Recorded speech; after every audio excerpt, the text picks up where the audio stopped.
അപ്പൊ എല്ലാ ശാസ്ത്രങ്ങളെയും വേണ്ടതുപോലെ മനസ്സിലാക്കി ഗ്രഹിച്ച് അതിൽ നിന്നുള്ള ഉയർച്ച തന്റെ ഉള്ളിൽ വരുമ്പോ എന്താ ഞാൻ പറഞ്ഞത്, ആന്തരമായി തന്റെ മനസ്സ് ഉത്തുംഗവും ഉത്കൃഷ്ടവും അങ്ങനെ ഉയർന്നതുമാകുമ്പോ ആ ഉയർച്ച അനുസരിച്ച് ബാക്കിയുള്ളവർക്ക് പറഞ്ഞു കൊടുക്കാൻ സാധിക്കും. അതാണ് അദ്ദേഹം വളർത്തിയെടുക്കേണ്ടത്, പർവ്വതത്തെ പോലെയാകേണ്ടത്. 2 ശ്ലോകമുണ്ട്, പരോപകാര ശ്ലോകങ്ങൾ. നിങ്ങളൊക്കെ കുട്ടികളെ പഠിപ്പിക്കേണ്ടതാ. ഞങ്ങൾ നടത്തുന്ന അന്നവസ്ത്ര ദാനസത്രമുണ്ടല്ലോ, ഇവിടെ പഞ്ഞക്കർക്കടകം എന്ന് പറയുന്ന ആ മാസം കാലാവസ്ഥ തന്നെ ജനങ്ങൾക്ക് ജോലിയില്ല എന്ന് പറഞ്ഞ് ലേ ഓഫ് ചെയ്യുന്ന ഒരു സമയമാണത്. ആ സമയത്താണ് ഞങ്ങൾ തെരഞ്ഞെടുത്ത് നടത്താം എന്ന് ഉദ്ദേശിച്ചത്. അതെല്ലാം കൂടി ഇക്കൊല്ലം ഞങ്ങൾ 26,500 പാവപ്പെട്ട വീടുകൾക്കാണ് അരിയും വസ്ത്രവും കുറച്ച് മധുരമായിട്ട് വിതരണം ചെയ്തത്.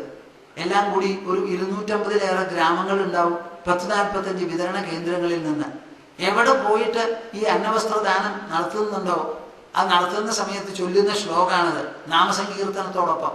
പരോപകാരായ ഫലന്തി വൃക്ഷാഃ പരോപകാരായ വഹന്തി നദ്യഃ പരോപകാരായ ദുഹന്തി ഗാവഃ പരോപകാരാർത്ഥം ഇദം ശരീരം. എന്റെ ശരീരം ജനിച്ചത് പാർലിക്കാട്ട് ദശനാഥകാവിലാണല്ലോ. അപ്പൊ ഞങ്ങളൊക്കെ കുട്ടികളായിരിക്കുന്ന സമയത്ത് ഇങ്ങനെ സംസ്കൃതത്തിൽ താല്പര്യമൊക്കെ ഉള്ളവരാ. ഞങ്ങൾ പറയും പരോപകാരാർത്ഥം ഇതം ശരീരം. ബാക്കിയുള്ള 3 വരി അറിയില്ല. പരോപകാരാർത്ഥം പരോപകാരാർത്ഥം ഇതം ശരീരം. നമ്മുടെ ശരീരം പരോപകാരാർത്ഥമാണ്, അന്യന് ഉപകാരം ചെയ്യാനാണ്, തനിക്ക് വാരിക്കോരി തിന്നാനല്ല. കൂടുതൽ തിന്നാനുണ്ടെങ്കിൽ ബാക്കിയുള്ളവർക്ക് കൊടുത്ത് സന്തോഷിക്കും, തിന്നല്ല സന്തോഷിക്കേണ്ടത്. അത്യാവശ്യത്തിനുള്ളത് കഴിക്കുക. പരോപകാരായ ഫലന്തി വൃക്ഷാഃ. വൃക്ഷങ്ങൾ ഫലിക്കുന്നത് പരോപകാരത്തിന് വേണ്ടി. പരോപകാരായ വഹന്തി നദ്യഃ. നദികൾ ഒഴുകുന്നതോ തനിക്ക് വേണ്ടിയിട്ടല്ല. എങ്ങടാ ഒഴുകണത്? താണ സ്ഥലത്തേക്കാണ് ഒഴുകുന്നത്. നിങ്ങൾ തന്നെ ഒഴുകാൻ തയ്യാറുണ്ടോ? ഞാൻ കേമൻ. തല ഉയർത്തിപ്പിടിക്കുകയാണ് നിങ്ങൾ ചെയ്യുക. ആ വിനയം വേണം, അപ്പോഴേ ബാക്കിയുള്ളവർക്ക് സേവനം ചെയ്യാൻ പറ്റുള്ളൂ. ഒഴുകണം താഴത്തേക്ക്, മുകളിലേക്കല്ല. പരോപകാരായ വഹന്തി നദ്യഃ പരോപകാരായ ദുഹന്തി ഗാവഃ. പശുക്കളുണ്ട്. ആ പശുക്കൾ പാല് ചുരക്കണതും പാല് തരണതും എന്തിനു വേണ്ടിയിട്ടാ? ബാക്കിയുള്ളവർക്ക് വേണ്ടി. പരോപകാരാർത്ഥമിദം ശരീരം. പരോപകാരത്തിന് വേണ്ടിയാണ് നമ്മുടെ ശരീരം. നിങ്ങളിത് കുട്ടികളെ ഒന്ന് പറഞ്ഞ് മനസ്സിലാക്കുവോ അതോ പേടിക്കോ? എനിക്ക് വെള്ളം തരാനും ഉണ്ടാവില്ല അങ്ങനെ വിചാരിക്കോ? ഗുണങ്ങളും മൂല്യങ്ങളും ഉൾക്കൊള്ളോളൂ. അയ്യോ സ്വാമിജി പറയണമാതിരി പറഞ്ഞു പഠിപ്പിച്ചാൽ ഞങ്ങൾക്ക് മരിക്കാൻ കാലത്ത് വെള്ളം കിട്ടില്ല എന്ന് പറയോ? ശങ്കരാചാര്യർ എന്താ പറഞ്ഞത്? വിധവയായിരിക്കുന്ന ഒരമ്മയെ വിട്ടിട്ടാണ് അദ്ദേഹം നർമ്മദാ നദീതീരത്തിൽ ഗോവിന്ദപാദരെ കണ്ടുപിടിക്കാൻ വേണ്ടി അച്ഛൻ മരിക്കുന്നതിന് മുൻപ് പറഞ്ഞ ഒരു വാക്കിന്റെ പേരിൽ കാൽ നടയായി 1000കണക്കിന് കിലോമീറ്റർ പൂർണ്ണ നദീ തീരത്തിൽ നിന്ന് നർമ്മദാ നദീ തീരത്തിലേക്ക് നടന്നത്. ഇപ്പുറത്ത് ആരാ? വിധവയായിരിക്കുന്ന അമ്മ, താൻ മാത്രം ഒരു സന്താനം. ആ സന്താനമായിട്ടും അമ്മയെ വിട്ടുപോയി. എൻ്റെ ജീവിതത്തിൽ വലിയ സ്വാധീനം ജനിപ്പിച്ചിട്ടുള്ളത് 3 എണ്ണമാണ്. ഒന്ന് രാമന്റെ സത്യസന്ധത, ത്യാഗം. കൃഷ്ണന്റെയോ എപ്പോ നോക്കിയാലും ചിരിച്ചുകൊണ്ടിരിക്കുന്ന ഒരു സ്വഭാവം. ഈ രാമൻ പാവം കരഞ്ഞിട്ടിരുന്നു. രാമന്റെ സത്യസന്ധത വളരെ രസകരമായിരുന്നു, നന്നായിരുന്നു, എനിക്ക് വലിയ ഇഷ്ടമാണ്. ത്യാഗം. അതേസമയം രാമൻ വളരെ ദുഃഖിച്ചാൽ കഴിഞ്ഞുകൂടിയത്, അത് ഇഷ്ടമല്ല. ദുഃഖിക്കാതെ നമുക്കിരിക്കണം. അപ്പൊ കൃഷ്ണൻ എപ്പോ നോക്കിയാലും പുല്ലാങ്കൊഴൽ വിളിച്ച് ബാക്കിയുള്ളവരെയും സന്തോഷിപ്പിക്കും, താനും സന്തുഷ്ടനാണ്. അർജുനൻ കിടന്ന് കരഞ്ഞു എവിടെ? യുദ്ധക്കളത്തില്. അപ്പൊ കൃഷ്ണൻ ചിരിച്ചുകൊണ്ടാ പറയണത്. കേട്ടിട്ടുണ്ടോ നിങ്ങള്? തമുവാച ഹൃഷീകേശഃ പ്രഹസന്നിവ ഭാരത. നിങ്ങൾ കിടന്ന് കരയണു, അത് കണ്ടിട്ട് ഇനി ഒരാളും കരഞ്ഞാൽ നിങ്ങൾക്ക് വല്ലതും ചെയ്യാൻ അയാളെ കൊണ്ട് പറ്റുമോ? ഓടി ഞാനും ഓടി, കരഞ്ഞു ഞാനും, ഒന്നും ചെയ്യാൻ പറ്റില്ല. ആ കരഞ്ഞ ആളെ സമാധാനിപ്പിക്കണമെങ്കിൽ ആ കരച്ചിലില്ലാത്ത ഒരു സന്തോഷം, ഒരു സൗഭാഗ്യം നിങ്ങൾക്ക് വേണം. അത് വെളിപ്പെടുത്തിക്കൊണ്ട് ചിരിച്ചുകൊണ്ടാണത്രേ അർജുനനെ അഭിസംബോധന ചെയ്തത് ആദ്യമായി. അപ്പൊ ഈ കൃഷ്ണൻ എപ്പോ നോക്കിയാലും ചിരിക്കും. അന്ന് കുട്ടിയാണല്ലോ ഞാൻ. അപ്പൊ ഈ കൃഷ്ണൻ ചിരിക്കണോ എന്നുള്ളത് മാത്രമേ മനസ്സിലായുള്ളൂ. അങ്ങനെ പ്രായമൂപ്പ് വന്ന് അധ്യാത്മ ഗവേഷണമൊക്കെ തുടങ്ങിയപ്പോഴാണ് മനസ്സിലായത് ഈ ചിരിയുടെ പിന്നിൽ ഉപായപ്പെട്ട ചിരിയല്ലാതെ കൃഷ്ണൻ ഒരു യോഗീശ്വരനായിട്ടാണ് ഇങ്ങനെ ചിരിക്കാൻ സാധിച്ചത് എന്ന് മനസ്സിലായി. അതുപോലെ ആവണമെന്നായി. പിന്നെ അങ്ങനെ കൃഷ്ണത്വം ഉണ്ടല്ലോ. അപ്പൊ ഈ വലിയ സ്വാധീനാണ്. എന്താ? പരോപകാരാർത്ഥം ഇതം ശരീരം. എന്തിനാ ഞാനിത് പറഞ്ഞത്? ശങ്കരാചാര്യരുടെ കാര്യം. അമ്മയോട് യാത്ര പറഞ്ഞ് പോയി. പക്ഷെ അദ്ദേഹം പറഞ്ഞിരുന്നു, സന്യാസിയായിട്ടാണ് പോണത് എന്നുണ്ടെങ്കിലും അമ്മയ്ക്ക് ആവശ്യമുള്ള സമയത്ത് ഞാനിവിടെ വരുന്നു. പിന്നെ വന്നതോ അവസാന കാലത്താണ്. അപ്പൊ നിങ്ങൾ വിചാരിക്കരുത് എൻ്റെ കുട്ടിക്ക് പരോപകാരപ്രദത്വം വന്നാൽ എനിക്ക് ചാവാൻ കാലത്ത് വെള്ളം തരില്ല എന്ന് വിചാരിക്കരുത്. എല്ലാവർക്കും വെള്ളം കൊടുക്കുന്നവൻ അമ്മയ്ക്ക് വെള്ളം കൊടുക്കില്ലേ? എന്താ ഇല്ലാത്ത? ഇപ്പോഴും നിങ്ങളുടെ മനസ്സിൽ ഈശ്വരുണ്ടാവും, തരില്ല എന്ന് ഒരു തോന്നല്. ആ ഗൃഹസ്ഥന്റെ പിശുക്ക് അതങ്ങോട്ട് കളയൂ, അറിവിന് വിധേയമാക്കൂ നിങ്ങളുടെ മനസ്സിനെ.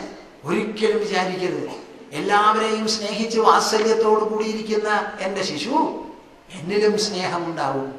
സ്നേഹത്തിന്റെ കുറവല്ല, അതിൻ്റെ വൈപുല്യമാണ്, അതിൻ്റെ ഗാഠതയാണ്, അതിൻ്റെ ശ്രേഷ്ഠഭാവമാണ് ഇവിടെ നാം പ്രതിപാദിക്കുന്നത്. അപ്പൊ ഒരിക്കലും നിങ്ങൾ സംശയിക്കരുത്.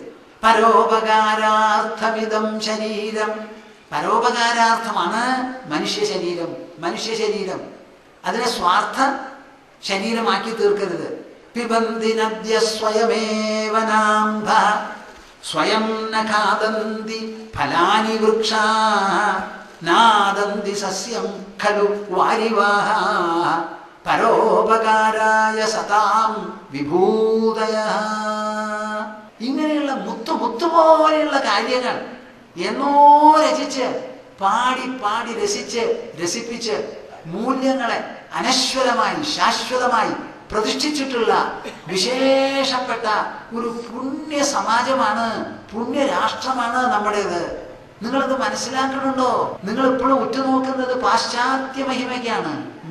ഇന്ത്യയിലത്തെ സാധനം എനിക്ക് വേണ്ട, ഫോറിൻ അതാ നമുക്ക് വേണ്ടത്. അവരിവിടെ ഇറന്ന് നടക്കുന്നത് ഇത് കിട്ടാൻ വേണ്ടി. ISROയിൽ ജോലി ചെയ്യുന്ന 2 ശാസ്ത്രജ്ഞന്മാര് ഞങ്ങളുടെ ആശ്രമത്തിൽ വന്നു. അവർ സംസാരിച്ചുകൊണ്ടിരിക്കുന്നതിന്റെ ഇടയിൽ പറയുകയാണ്. എന്താ പറഞ്ഞത്? സ്വാമിജി, ഞങ്ങൾ അവിടെയൊക്കെ ചെന്ന് അമേരിക്കയിലുള്ള സ്പേസ് റിസർച്ചിലൊക്കെ ജോലി ചെയ്യുന്നവരെ ചിലപ്പോൾ കാണാനും സംസാരിക്കാനും ഇടവരുന്നുണ്ട്. അപ്പൊ ഞങ്ങൾ സംസാരിക്കുന്നതിന്റെ ഇടയിൽ ഇന്ത്യ രാജ്യത്തിന്റെ സംസ്കാരത്തെയോ ആ യോഗം എന്നുള്ള കാര്യങ്ങളെ പറ്റി ഒരു പാരഗ്രാഫോ 2 പാരഗ്രാഫോ പറഞ്ഞാൽ അവർക്ക് കേൾക്കാൻ വലിയ ആകർഷണമാണത്രേ, വലിയ ഒരു മതിപ്പാണെന്ന്. അപ്പൊ നമുക്ക് നമ്മുടെ മഹിമ മനസ്സിലാവുന്നില്ല. ഇങ്ങനെയൊക്കെയാണ് പറയുന്നത്. പരോപകാരായ സതാം വിഭൂതയഃ. നിങ്ങളുടെ കയ്യിൽ എന്തെങ്കിലും സമ്പത്തുണ്ടെങ്കിൽ നിങ്ങൾ നല്ല മനുഷ്യരാണെന്ന് വെച്ചോളൂ. നല്ലവന്റെ കയ്യിലുള്ള സമ്പത്ത് പരോപകാരായ. എന്ത്?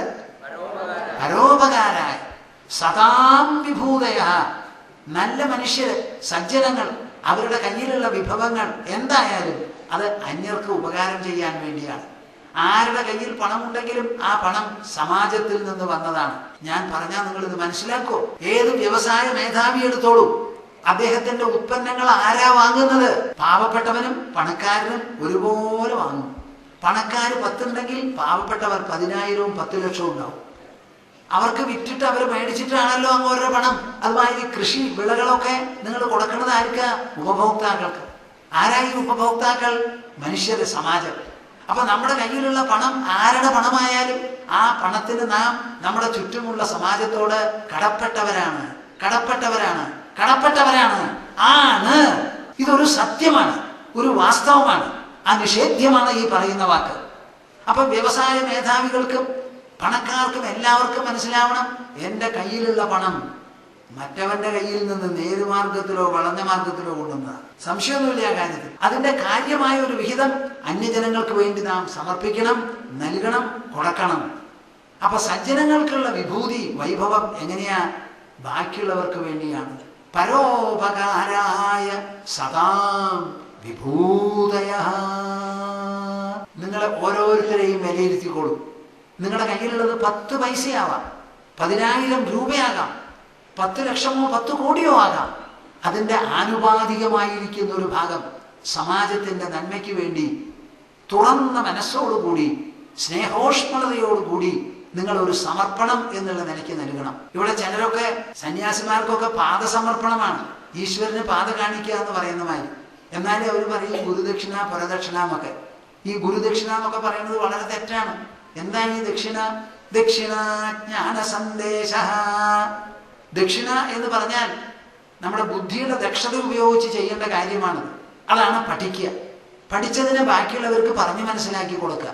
ഒരു ഗുരുവിൻ്റെ അടുത്ത് ചെന്ന് അദ്ദേഹത്തിൻ്റെ വിദ്യ വേണ്ടതുപോലെ നാം അഭ്യസിച്ചു എന്നുണ്ടെങ്കിൽ ആ അഭ്യാസം പുഷ്കലമായി, പൂർണ്ണമായി, ശോഭനമായി, അത് നല്ലപോലെ തഴച്ചു, പന്തലിച്ചു, വളർന്നു, ശക്തിപ്പെട്ടു എന്ന് വരികിൽ ആ ഗുരു തനിക്ക് പറഞ്ഞു കൊടുത്തത് മാതിരി ബാക്കിയുള്ളവർക്കും പറഞ്ഞു കൊടുക്കാൻ സാധിക്കും. ആ ജ്ഞാന സന്ദേശമാണ് വാസ്തവത്തിലുള്ള ദക്ഷിണ. ഈശ്വരന് നാം എന്തെങ്കിലും കൊടുക്കുമ്പോൾ വഴിപാട് എന്ന് പറയുന്നു. എന്താണ് ഈ വഴിപാട്? ഞാൻ ആലോചിച്ച് നോക്കി, ഡിക്ഷണറിയിലൊന്നും അതിന് അർത്ഥമില്ല. എൻ്റെ മനസ്സിൽ തോന്നിയത് എന്താണെന്ന് വെച്ചാൽ, വഴിയിൽ നടക്കുമ്പോൾ നാം ഉണ്ടാക്കുന്ന പാടുപോലെ ആയിരിക്കണം ദൈവത്തിന് കൊടുക്കുന്നത്. നിങ്ങൾ വഴി നടക്കുമ്പോൾ നിങ്ങളൊരു പാടുണ്ടാവില്ലേ അവിടെ? ആ പാട് കണ്ടുപിടിക്കാൻ പറ്റുമോ? അനവധി ആൾക്കാർ നടക്കും, നിങ്ങളും നടക്കും, നിങ്ങളുടെ പാടവിടെ ഉണ്ട്, കണ്ടുപിടിക്കാൻ പറ്റില്ല. അതുപോലെ ഭണ്ഡാരത്തിലോ ക്ഷേത്രത്തിലോ വഴിപാട് നടത്തുമ്പോൾ കുഞ്ഞിക്കണ്ണൻ നായര് കോതണ്ടൻ എന്ന് പറഞ്ഞ് ചവിട്ടുപടിയിൽ വരെ എഴുതി കൊടുക്കരുത്, ഇടാൻ പാടില്ല. ഈശ്വരന് കെട്ടിയിട്ടുള്ള തൂണിൽ നാരായണ മേനോൻ അവിടെ എഴുതിയിരിക്കുക. നാരായണ മേനോൻ അവിടെ എനിക്ക് മനസ്സിലാവില്ല. എന്തോ ഗതികേടാന്ന് ആലോചിച്ച് നോക്കൂ. നമുക്ക് ബുദ്ധിയില്ലേ? നമുക്ക് മനസ്സില്ലേ? നമുക്ക് വൈഭവമില്ലേ? നല്ല അമ്മയ്ക്കും അച്ഛനും ജനിച്ചവരല്ലേ നമ്മൾ? ഈശ്വരന് കൊടുക്കുമ്പോഴും സ്വർഗത്തിലും കട്ടറമ്പ് അവിടെയുണ്ട്. ഇതെന്ത് ഗ്രഹപ്പഴയാണ്? ഒരു ക്ഷേത്രത്തിൽ എന്ന് ഞാൻ പറഞ്ഞപ്പോൾ പേരൊക്കെ എഴുതിയിട്ടുണ്ട്. അയ്യോ, ഞാൻ പറഞ്ഞത് നിങ്ങൾക്ക് ബുദ്ധിമുട്ടായോ? ഇല്ല സ്വാമിജി, അതിൽ ചിലര് പറയാ എഴുതിയ പേര് മാച്ചു കളയൂന്ന്. കുറെ സമാധാനമായിയപ്പ. ഭൂമാനന്ദ സ്വാമി വലിയ അപകടകാരനാ. ശുഗമുനി പറഞ്ഞതുപോലെ, വേദവ്യാസ മഹർഷി പറഞ്ഞതുപോലെ, സത്യം നഗ്നമായി തൊലി ഉരിച്ചു പറയും, അതിൽ കളങ്കം വയ്ക്കില്ല. അപ്പൊ വഴിപാടാണത്.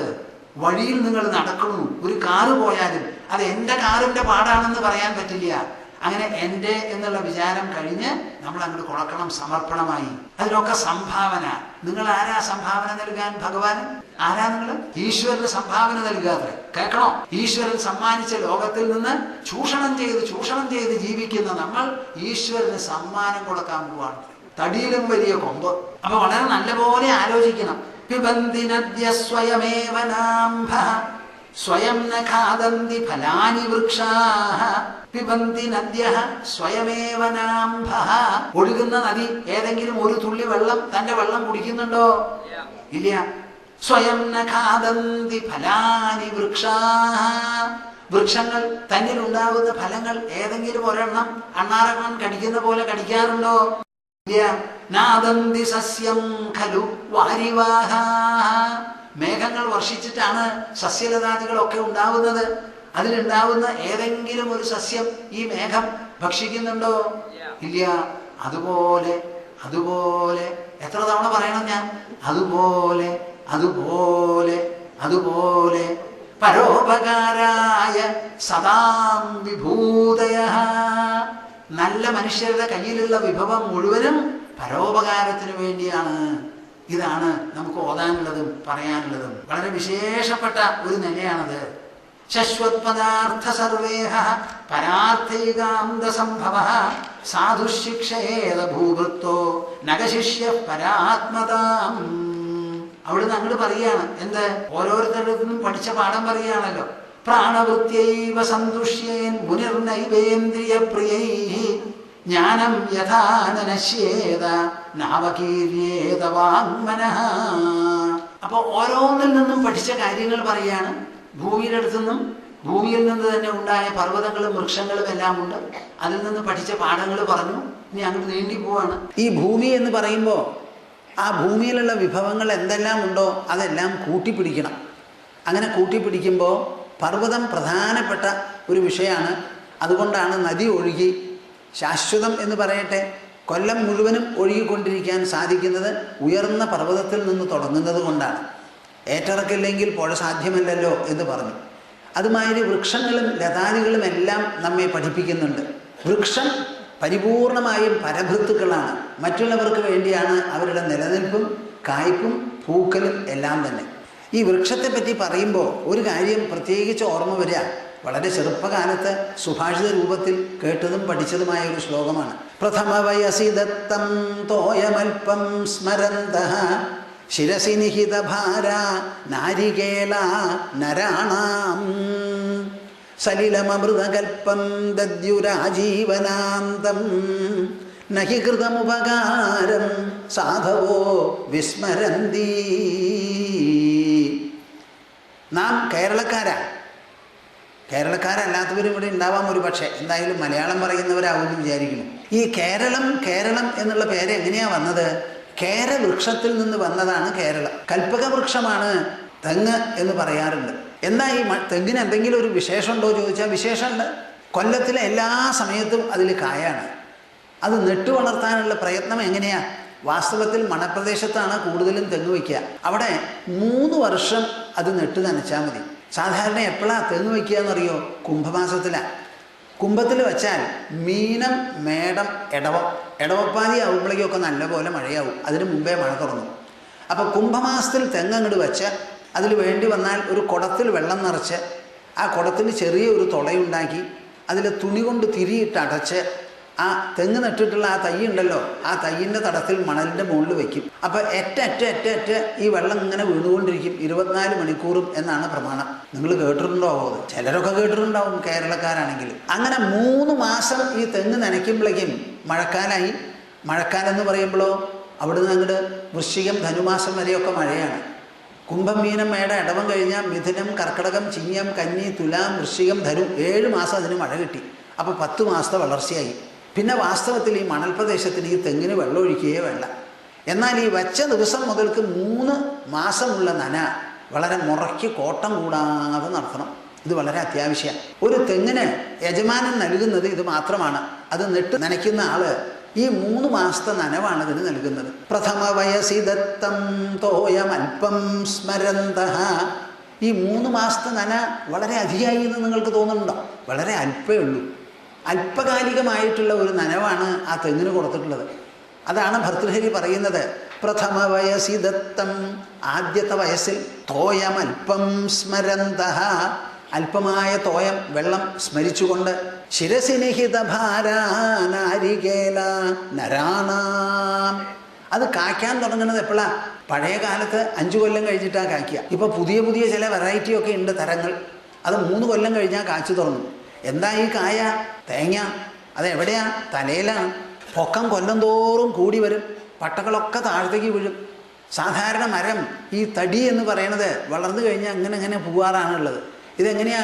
ഒരേ മാതിരിയുള്ള തടി മേപ്പെട്ട് പോയി പട്ടകളൊക്കെ വീണ്, കൊലകളും വീണ്, നാളികേരവും വീണ് അങ്ങനെ മേപ്പെട്ട് പോകുന്ന വിശേഷപ്പെട്ട ഒരു വൃക്ഷ. ആ തെങ്ങിൻ്റെ എല്ലാ അവയവങ്ങളും നമുക്ക് ഉപയോഗിക്കാം എന്നാ പറയുക. തെങ്ങിൻ്റെ വേര്, തെങ്ങിൻ്റെ ആ മരം, ഉള്ളിലുള്ള ചോറ്, പട്ട, ഈർക്കൽ, എന്തൊക്കെയാ, കൊതുമ്പ്, പൊതുമ്പ് ഒക്കെ അതിന് ഉപയോഗിക്കാം. ഒരു കൊതുമ്പ് കിട്ടിയാൽ 2 അരി വേവിക്കാന്നാ പറയുക, ഒരു കുഴപ്പമില്ലാതെ. ഇതൊക്കെയാണ് നമ്മുടെ പ്രമാണം. അപ്പം ആ തെങ്ങ് എന്ത് ചെയ്യുന്നു? പ്രഥമ വയസി ദത്തം തോയമൽപ്പം സ്മരന്തഃ ശിരസി നിഹിത ഭാര. ആ ശിരസിൽ അങ്ങോട്ട് കയറ്റി വെച്ചിരിക്കുക അതിൻ്റെ ഭാരം. എനിക്ക് തോന്നുന്നില്ല നിങ്ങൾ ആരെങ്കിലും അറിയുന്നുണ്ടോയെന്ന്. മനുഷ്യനെ കൊണ്ട് ഇങ്ങനെ ഒരു ഭാരം ഇടപെടാതെ ചുമക്കാൻ സാധിക്കുമോ? ഏതെങ്കിലും ഒരാളുണ്ടോ ഇവിടെ തലയിൽ ഭാരം കയറ്റി വെച്ച് 24 മണിക്കൂറും അങ്ങോട്ട് ചുമന്നങ്ങോട്ട് നടക്കുക തന്നെ? ഇത് എപ്പോഴാ തെങ്ങിന് ഭാരം കുറവ്? ഒരു കൊല ഇട്ടാൽ അതിൻ്റെ അപ്പുറത്ത് 2 കൊല ഉണ്ടാവും. അതിട്ടാൽ പിന്നെ 3 കൊലയായി. അങ്ങനെ 12 കൊലയുണ്ടാവും. ഓരോ മാസത്തേക്ക് ഓരോ പട്ടയാണ്. ഒരു പട്ടയ്ക്ക് ചിലപ്പോൾ 2 പട്ട 2 കൊലയുണ്ടാവും. അല്ലെങ്കിൽ ഒരു പട്ടയ്ക്ക് 1 കൊല തീർച്ചയാണ്. അപ്പോൾ 10 കയറ്റം 12 കയറ്റം എന്നൊക്കെയാണ് പറയുക. അപ്പോൾ 12 കൊല തേങ്ങ തുടർച്ചയായിട്ട് ഇടണമെന്നുണ്ടെങ്കിൽ അതിൽ എത്ര ഉണ്ടാവും എന്ന് ആലോചിച്ച് നോക്കിക്കോളൂ. ആ തേങ്ങ തടിയിൽ നിന്ന് പുറപ്പെട്ട് കഴിഞ്ഞാൽ 2.5 കൊല്ലം കഴിഞ്ഞിട്ടാണ് നമുക്ക് തേങ്ങയായിട്ട് കിട്ടുന്നത്. 1.5 കൊല്ലം എടുക്കും അത് പുറത്ത് വന്ന് അങ്ങോട്ട് വിരിഞ്ഞ് മച്ചിങ്ങയായി തീരാൻ വേണ്ടിയിട്ട്. അങ്ങനെ വിശേഷപ്പെട്ട ഒരു വൃക്ഷ. അതിങ്ങനെ ചെയ്യണതോ എന്തിനു വേണ്ടിയിട്ടാ? പ്രഥമ വയസി ദത്തം തോയമൽപ്പം സ്മരന്തഃ. ആദ്യകാലത്ത് എന്നെ നെട്ട് നനച്ച് വളർത്തിയവൻ എനിക്കൊരു 3 മാസക്കാലം കടയിൽ വെള്ളമൊഴിച്ച് നനച്ചുവല്ലോ. ആ നനച്ചതിൻ്റെ കൃതജ്ഞത ഓർമ്മ വെച്ചുകൊണ്ട്, ആ കൂറ ഓർമ്മ വെച്ചുകൊണ്ട് ശിരസിൽ തന്നെ എനിക്ക് വെള്ളമൊഴിച്ചത് കടയിലാണ്, ഞാൻ തലയിലാണ് താങ്ങാൻ പോണത്. ആ തലയിൽ താങ്ങി നാരികേളാനരാണാം. അതിലെന്താ? സലിലമൃതകൽപ്പം ദദ്യുരാജീവനാന്തം. അമൃത് തുല്യമായിരിക്കുന്ന വെള്ളമാണ് മടക്കി തരുന്നത്. നിങ്ങൾക്കറിയാമോ, ഈ ഇളനീര് ശരിയായിട്ടുള്ള ഒരു പ്രായത്തിൽ എടുത്തു കഴിഞ്ഞാൽ ആ ഇളനീര് നേരിട്ടെടുത്ത് ഇഞ്ചക്ഷൻ ശരിക്കും ഇൻട്രാവീനസ് കൊടുക്കാമത്രേ, ഒരു കുഴപ്പവും വരില്ല എന്ന്. അത്രയ്ക്ക് ശുദ്ധമാണത് എന്നാണ് പറയുന്നത്. അത് നറിഷ്മെൻറ്റുമാണ്, പോഷണവുമാണ്. അപ്പം അമൃത് സദൃശമായിരിക്കുന്ന വെള്ളം ആജീവനാന്തം ദദ്യുഹു. ആജീവനാന്തം എന്ന് പറഞ്ഞാൽ എന്താ? താൻ ഉള്ളിടത്തോളം കാലം വീണു പോകുന്നത് വരെ തലയിലാണ് ചുമന്ന് യജമാനനോട് ആ കൂറും കടപ്പാടും മനസ്സിൽ ധരിച്ചുകൊണ്ട് തിരിച്ചു കൊടുക്കുന്നത്. സലിലമൃതകൽപ്പം ദദ്യുരാജീവനാന്തം. ഇത് കണ്ടിട്ട് എന്താ നാം പഠിക്കുന്നത്? നഹികൃതം ഉപകാരം സാധവോ വിസ്മരന്തി. നല്ല മനുഷ്യരുണ്ടല്ലോ, ചെറിയ ഒരു ഉപകാരം ചെയ്താൽ പോലും അതിന് ജീവിതത്തിൽ മറക്കരുത്. അത്രത്തോളം കൂറും കടപ്പാടും വേണം. ഒരു തെങ്ങിന് മനുഷ്യനോട് ഇത്രയധികം കൂറും കടപ്പാടും ഉണ്ടെങ്കിൽ ആ തെങ്ങിനെ കണ്ട് പഠിക്കുന്ന മനുഷ്യന് ഈ പ്രകൃതിയോടും ഈശ്വരനോടും എത്ര കൂറും കടപ്പാടും വേണം എന്ന് നിങ്ങളൊന്ന് ആലോചിച്ച് എനിക്കൊന്ന് ചിത്രീകരിച്ച് തരാമോ? അതിനെ ഒരു പടത്തിലോ മറ്റും. നാം എന്നാ ചെയ്യുന്നതോ? ഈശ്വരൻ എന്നൊന്നും ഉണ്ടോ? പലരുമില്ല എന്ന് പറയുന്നവരുണ്ട്. ഇനി ഉണ്ടെന്ന് പറയുന്നവർ തന്നെ ആ ഈശ്വരനോടുള്ള കൂറും കടപ്പാടും വേണ്ടതുപോലെ കാണിക്കുന്നുണ്ടോ? അവിടെയാണ് ഈ ഭാഗവത ധർമ്മങ്ങൾ എന്നൊന്ന് വേദവ്യാസ മഹർഷി അവതരിപ്പിച്ചത് ഈ കൃഷ്ണന്റെ ഉപദേശത്തിന് മുൻപ്. ഭാഗവതനാകുക എന്ന് പറഞ്ഞാൽ ഭഗവത് പ്രിയനാകുക. ഭഗവാനെ നമുക്ക് പ്രിയമുണ്ടാവണം, നമ്മെ ഭഗവാനും പ്രിയപ്പെട്ടവനാക്കി തീർക്കണം. ആദ്യമായിട്ട് ഭഗവാനോട് നിങ്ങൾക്ക് പ്രിയം തോന്നണം, ഇഷ്ടം തോന്നണം. എനിക്ക് ഈ ലോകത്തിൽ ഇഷ്ടപ്പെട്ടവൻ, ഏറ്റവും ഇഷ്ടപ്പെട്ടവൻ ഈശ്വരനാണ് എന്നൊരു തോന്നൽ. അച്ഛനമ്മമാരല്ല, ഭാര്യ ഭർത്താക്കന്മാരല്ല, മക്കളും മരുമക്കളുമല്ല, സഹോദര സഹോദരങ്ങളല്ല, വെറും ചങ്ങാതിമാരോ ബന്ധുക്കളോ അല്ല. ഏറ്റവും അധികം ഇഷ്ടപ്പെട്ടത് ഈശ്വരൻ തന്നെ എന്നൊരു തോന്നൽ നമ്മുടെ മനസ്സിൽ വേണം. ആ തോന്നലിനെ മുൻനിർത്തി പ്രവർത്തിക്കണം. അപ്പോഴാണ് ഭഗവാൻ പ്രിയനാകുന്നത്. അങ്ങനെ പ്രിയനായാൽ ആ ഭഗവത് പ്രിയൻ എങ്ങനെയാണ് ലോകത്തിൽ ജീവിക്കുക എന്നുള്ളതാണ് നവയോഗികൾ പറഞ്ഞു കൊടുത്തത്. അതാണ് നമ്മുടെ ആ പുസ്തകം ഉണ്ടല്ലോ, ഈശ്വരാനുഭവം ചൊരിയുന്ന യോഗിവാണികൾ എന്നാണ് പേരിട്ടിരിക്കുന്നത്. നിങ്ങളെല്ലാവരും അത് വായിച്ചു നോക്കണം. അത് വായിച്ചു നോക്കി മാറ്റുരച്ച് നോക്കിക്കോളൂ. ഈ ഭാഗവത ധർമ്മം, ഭാഗവതൻ എന്ന് പറഞ്ഞാൽ ഭക്തൻ, ആ ഭക്തൻ അനുഷ്ഠിക്കേണ്ടതും അനുവർത്തിക്കേണ്ടതുമായ എല്ലാ മൂല്യങ്ങളും നിഷ്ഠാനിയന്ത്രണങ്ങളും പരിഷ്കാരങ്ങളും കാഴ്ചപ്പാട്, വീക്ഷണം, വിലമതിപ്പ് എല്ലാം തന്നെ അതിലുണ്ട്. അതിൽ മാറ്റുരച്ച് നോക്കി നമുക്കൊരു ഭാഗവതനാകാൻ സാധിച്ചാൽ എന്താ സംഭവിക്കുക? ഈശ്വരൻ തന്നെ അദ്ദേഹത്തിൻ്റെ ആത്മാവിനെ നമുക്ക് പ്രദാനം ചെയ്യും. ഏത് ധർമ്മങ്ങൾ കൊണ്ടാണോ ഭഗവാൻ സന്തുഷ്ടനായി തന്നെ തന്നെ ഭക്തന് പ്രദാനം ചെയ്യുന്നത്, ആ ധർമ്മങ്ങൾ എനിക്ക് ഉപദേശിക്കൂ എന്നാണ് നിമി ചക്രവർത്തി ആവശ്യപ്പെട്ടത്. അതിന് ഉത്തരമായിട്ടാണ് നവയോഗികൾ പറഞ്ഞത്. ഓരോ ഭാഗം എടുത്ത് പറഞ്ഞിരിക്കുന്നു. അങ്ങനെ ഒരു ഭാഗവതന് പ്രകൃതിയോടോ ഈശ്വരനോടോ എത്രത്തോളം കടപ്പാട് വേണം എന്ന് നിങ്ങൾ ആലോചിച്ച് നോക്കൂ. ഇതാണ് ഭർതൃഹരിക്ക് പറയാനുള്ളത്.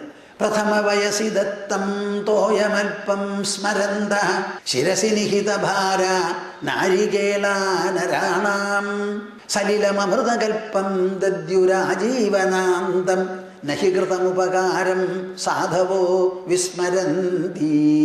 നഹി കൃതമുപകാരം സാധവോ വിസ്മരന്തി. പ്രാണവൃത്യൈവ സന്തുഷ്യേത് മുനിർനൈവേന്ദ്രിയപ്രിയൈഃ ജ്ഞാനം യഥാ ന നശ്യേത നാവകീര്യേത വാങ്മനഃ. പരോപകാരപ്രദമായി ജീവിതം നയിക്കാൻ സാധിക്കാതെ നമ്മുടെ ശരീരത്തെ ഈശ്വരൻ തന്നിട്ടുള്ള ഒരു സമ്മാനമാണ്. ആ സമ്മാനം നാം വിനിയോഗിക്കുന്ന സമയത്ത് അങ്ങേയറ്റം ഈശ്വര സൃഷ്ടികളോട് നമുക്ക് ഉപകാരപ്രദമായ ഒരു ജീവിതചര്യ നയിക്കണം എന്ന് തോന്നാനായിട്ട് എന്തു വേണം? സ്വാർത്ഥത പോണം. നമ്മുടെ സ്വാർത്ഥത കേന്ദ്രീകരിച്ചിരിക്കുന്നത് എവിടെയാണ്? നാം ഉപയോഗിക്കുന്ന ഭക്ഷണങ്ങൾക്ക് എന്ത് കണ്ടാലും നല്ലൊരു പുഷ്പം കണ്ടാൽ അതെടുക്കുക, എൻ്റെ തലയിൽ ചൂടുക. അത് അവിടെ തന്നെ ചൂടി നിന്നപ്പോൾ എന്താ വിരോധം? ഭംഗിയായിട്ട് ചൂടിയിട്ടുണ്ടല്ലോ ഒരു തലയിൽ, അത് പോരാ. ഇതുകൊണ്ട് ആരെങ്കിലും കാണുമോ? അത് കാണൂല്ല, വല്ലവരും കാണും, നമുക്ക് കാണാനുമല്ല. അപ്പോൾ ഒന്നിനെയും അതത് സ്ഥാനങ്ങളിൽ ഇരിക്കാൻ അനുവദിക്കാതെ നമുക്കൊരു സമ്പ്രദായമുണ്ട്. എന്താ ഈ സ്വാർത്ഥതയ്ക്കൊക്കെ കാരണം? അപ്പോൾ ഈ സ്വാർത്ഥത കുറയ്ക്കണം എന്നുണ്ടെങ്കിൽ അത് എവിടുന്നാ കുറയ്ക്കുക? ആലോചിച്ച് നോക്കൂ. ആദ്യമായിട്ട് എല്ലാവർക്കും കോമൺ ആയ ഒരു കുട്ടിയടക്കം വൃദ്ധനടക്കം ആവശ്യം ഭക്ഷണമാണ്. ഈ ഭക്ഷണം എന്ന് പറഞ്ഞാൽ എന്താ? ഇന്ദ്രിയ സുഖം. എല്ലാവരും ഭക്ഷണം കഴിക്കുന്നത് വയറ്റിന് വേണ്ടിയിട്ടാണോ എന്നുള്ള കാര്യത്തിൽ എനിക്ക് സംശയമുണ്ട്. വയറ്റിന് വേണ്ടിയിട്ടാണെങ്കിൽ വയറ് എത്ര ആവശ്യപ്പെടുന്നുവോ അത്ര കൊടുക്കുക. വയറിന് ലോഡ് ഉണ്ടാക്കരുത്. കേൾക്കുന്നുണ്ടോ നിങ്ങൾ? വയറിന് ലോഡ് ഉണ്ടാക്കരുതെന്ന്. ഒരു കുട്ടിയുടെ ചുമലില് ഒരു 8 കിലോ ഭാരം വെച്ച് നടക്കൂ എന്ന് പറഞ്ഞാൽ അത് നടക്കുമോ? നടക്കില്ല. അപ്പോൾ വയറ്റിന് എത്ര ആകാൻ പറ്റുമോ ദഹിപ്പിക്കാൻ അത്രേ കൊടുക്കാൻ പാടുള്ളൂ. വയറേ, ഞാനൊരു 4 ഉരുള കൂടുതൽ ഊണ് കഴിച്ചാൽ നിനക്ക് ബുദ്ധിമുട്ടാവുമോ എന്ന് ചോദിക്കണം. അങ്ങനെ ചോദിച്ചിട്ടാണോ കഴിക്കണത്? അതോ വായയുടെ നാവിൻ്റെ രുചി നോക്കി അങ്ങനെ ഇട്ട് വിഴുങ്ങേ? അപ്പോൾ ഭക്ഷണം കഴിക്കുക എന്ന് പറഞ്ഞാൽ എന്താ അതിനൊരു പ്രമാണം വേണ്ടേ? പ്രാണവൃത്യൈവ സന്തുഷ്യേത്. അതാണ് ഇവിടെ കൃഷ്ണൻ അവധൂതനെ ഉദ്ധരിച്ചുകൊണ്ട് എല്ലാ ഭക്തന്മാരോടും പറയുകയാണ്. പ്രാണവൃത്യൈവ സന്തുഷ്യേത് മുനിർ നൈവേന്ദ്രിയപ്രിയൈഹി. നമ്മുടെ ശരീരം എന്തിനു വേണ്ടിയിട്ടാണ്? പ്രാണൻ നിലനിൽക്കാൻ. പ്രാണൻ നിലനിൽക്കണമെങ്കിൽ ആഹാരം കഴിക്കാതെ പറ്റില്ല. നിങ്ങളെല്ലാവരും കേട്ടിട്ടുണ്ടോയെന്ന് അറിയില്ല, ജഠരാഗ്നി. ജഠരം എന്ന് പറഞ്ഞാൽ വയറ്. അതിലൊരു അഗ്നിയുണ്ട്. അഗ്നി ദീപകശക്തി എന്നൊക്കെയാണ് നല്ല ഭാഷയിൽ ആയുർവേദക്കാർ ഉപയോഗിക്കുക. നമ്മൾ കഴിച്ച ഭക്ഷണം മുഴുവനും ദഹിപ്പിക്കാൻ പറ്റിയ തരത്തിൽ ഒരു അഗ്നി പ്രവർത്തനം, അവിടെ ചൂടോട് കൂടിയിട്ടുള്ള ഒരു ഊർജ്ജസ്വലമായ പ്രവർത്തനം നടക്കുന്നുണ്ട്. ആ ജഠരാഗ്നി അതിന് സമയമായി എനിക്ക് കിട്ടണം എന്ന് പറഞ്ഞ് തോന്നുന്നതാണ് നമ്മുടെ വിശപ്പ്. അപ്പോൾ ഈ വിശപ്പ് എന്തിനു വേണ്ടിയിട്ടാണ്? മനുഷ്യൻ തിരക്കിൽ മറന്നു പോകരുത്. ഭക്ഷണം കൊടുക്കണം വയറ്റിന്. ഒന്നുമില്ലാതെ വയറ് നിൽക്കില്ല, വയറ് ആവശ്യപ്പെടുന്നു ഭക്ഷണം. ആ ഭക്ഷണം കിട്ടിക്കഴിഞ്ഞാലോ പാവം ഇങ്ങനെ അമർത്തി അതിനെ ദഹിപ്പിക്കുകയായി. ഇതുവരെ അതിലുള്ള സത്ത് മുഴുവനും ശരീരത്തിൽ അബ്സോർബ് ചെയ്തെടുക്കണം, എന്നിട്ട് അത് രക്തമായി രൂപാന്തരപ്പെടണം. ഇത് സ്വാഭാവികമായി അനിവാര്യമായി നടക്കുന്ന ഒരു പ്രക്രിയ. അതിൽ നാം ആരും ഇടപെടുന്നില്ല. നാം ഇടപെടുന്നത് എവിടെയാ? വായിലിടുന്നത് വരെ. വായിൽ രുചി നോക്കി നല്ലതാണെങ്കിൽ 4 കവള, അല്ല 4 അല്ല 40 ആയിക്കളെ. ഇവിടെ വടക്കാഞ്ചേരിയിൽ പഴയ കാലത്ത് ഒരു സദ്യ നടത്തിയത്ര ഒരു ബ്രാഹ്മണ ഗൃഹത്തിൽ. അദ്ദേഹം കുറച്ച് പണവും സൗകര്യവും ഉള്ള ആളായിരുന്നു. അപ്പോൾ എല്ലാവരും ഊണ് കഴിച്ചു. അടപ്രഥമനാണ്. നിങ്ങൾക്കൊക്കെ ഇഷ്ടമായോ? പാലടപ്രഥമനാണ്. ആ പാലടപ്രഥമൻ എല്ലാവരും ഊണ് കഴിച്ചതിന് ശേഷം അദ്ദേഹം കയ്യിൽ കുറച്ച് തുട്ടുകൾ എന്ന് പറഞ്ഞാൽ നാണയങ്ങളുമായി വന്നു. ഒരു കയ്യിലും കൂടി വിളമ്പിയാൽ ഞാൻ എൻ്റെ കയ്യിലുള്ളത് ഇലയിലാണ് ഇട്ട് തരുന്നത്. എന്നിട്ട് 15 കയ്യിൽ കഴിച്ച് വരേണ്ടത്. ഊണൊക്കെ കഴിഞ്ഞ് ആരും മുമ്പ് പറഞ്ഞിട്ടില്ല. വയറൊക്കെ വീർത്തതിന് ശേഷം ഓരോ കയ്യിലുമുള്ള പണത്തിനെ കണക്കാക്കി അവർ ഊണ് കഴിച്ചു എന്നാണ് പറയണത്. പുറത്ത് പോയിട്ട് ഛർദ്ദിപ്പിച്ചോ എന്ന് എനിക്കറിയില്ല. അപ്പം എന്താ അതിൻ്റെ ഒരു അർത്ഥം എനിക്ക് മനസ്സിലാവുന്നില്ല. പ്രാണവൃത്യൈവ സന്തുഷ്യേ. നമ്മളൊരു സന്തോഷം ജനിപ്പിക്കണം. എങ്ങനെ? പ്രാണവൃത്തി. പ്രാണന് പ്രവർത്തിക്കാൻ പറ്റിയ തരത്തിൽ എൻ്റെ ശരീരത്തിൽ ജഠരാഗ്നി പ്രവർത്തിക്കുന്നത് പോലെ പഞ്ചപ്രാണങ്ങളും പ്രവർത്തിക്കുന്നുണ്ട്. പ്രാണൻ, അപാനൻ, ഉദാനൻ, വ്യാനൻ, സമാനൻ എന്ന് പറയുന്ന പഞ്ചപ്രാണങ്ങളുണ്ട്. ഓരോ പ്രാണനും ഓരോ പ്രവൃത്തിയാണ്. ആ പ്രവൃത്തികളെല്ലാം വേണ്ടതുപോലെ നടന്ന് ശരീരം സമഞ്ജസമായി സമതുലിതമായി സംഗ്രഥിതമായി ഇരിക്കണം, പ്രവർത്തിക്കണം എന്ന് കണക്കാക്കി അതിന് വേണ്ട ഭക്ഷണം നൽകുക. വിശപ്പ് അതിനാണ്, അല്ലാതെ വാരിക്കോരി തിന്നാനല്ല. പ്രാണവൃത്യൈവ സന്തുഷ്യേ. അങ്ങനെ പ്രാണനെ നിലനിർത്താൻ മാത്രമുള്ളതായ ഭക്ഷണ വ്യവഹാരം കൊണ്ട് സന്തോഷം അനുഭവിക്കുന്നവൻ മുനിർ നൈവേന്ദ്രിയപ്രിയൈഹി. ആരാ അത് പറയുന്നത്? അവധൂതനാണ് പറഞ്ഞു കൊടുക്കുന്നത്. അവധൂതൻ എങ്ങനത്തവനാ? ഭക്ഷണം കിട്ടിയാൽ കഴിക്കും, കിട്ടിയില്ലെങ്കിൽ കഴിക്കില്ല. അങ്ങനെയാ. ആരോടും പോയി ചോദിക്കുക എന്നുള്ള സമ്പ്രദായമില്ല. ചോദിക്കുന്നതിനും വിരോധമൊന്നുമില്ല. അപ്പൊ പ്രാണവൃത്യൈവ സന്തുഷ്യേത് മുനിഹി നൈവേന്ദ്രിയപ്രിയൈഹി. പദങ്ങൾ ശ്രദ്ധിക്കുന്നുണ്ടോ നിങ്ങൾ? ഇന്ദ്രിയപ്രിയൈഹി. നാവിൻ്റെ പിന്നാലെ, നാവിൻ്റെ ഇഷ്ടപ്പെടിക്ക്. നാവേ, നിനക്ക് പഞ്ചസാര പായസം മതിയായോ? അതോ ഒരു കയ്യിലും കൂടി വേണോ? ആയിക്കളയാം. നാവിനോട് ചോദിച്ചല്ല ഭക്ഷണം കഴിക്കേണ്ടത്. അതുമാതിരി ഒരൊറ്റ ഇന്ദ്രിയത്തോട് ചോദിക്കേണ്ട. കണ്ണേ, നിനക്ക് കണ്ടു മതിയായോ? ചോദിക്കരുത്. ചെവി, നീ കേട്ടു മതിയായോ? ഇന്ദ്രിയങ്ങളുടെ പ്രീതിക്കല്ല. നൈവേന്ദ്രിയപ്രിയൈഹി. ആ മാനദണ്ഡം നിങ്ങൾക്ക് മനസ്സിലായോ? നമ്മുടെ ശരീരം മുഴുവൻ നിലനിൽക്കുന്നത് മനസ്സിനും ബുദ്ധിക്കും വിനിയോഗിക്കാനാണ്. അവിടെ മനസ്സാണ് പ്രമാണം, ബുദ്ധിയാണ് അവിടെ പ്രമാണം. മനസ്സിൽ തോന്നിയാൽ പോലും ബുദ്ധി കൊണ്ട് പരിശോധിച്ച് നോക്കി ഈ മനസ്സിൻ്റെ തോന്നൽ ശരിയോ തെറ്റോ, അത് ആവശ്യമോ അനാവശ്യമോ, എന്താ എന്ന് വിവേകപൂർവം വിശേഷബുദ്ധിയോടുകൂടി ഗുണദോഷങ്ങളെ താരതമ്യ പഠനം നടത്തി വിലയിരുത്തി നിശ്ചയിച്ചുകൊണ്ട് വേണം നാം എന്തും ചെയ്യാൻ.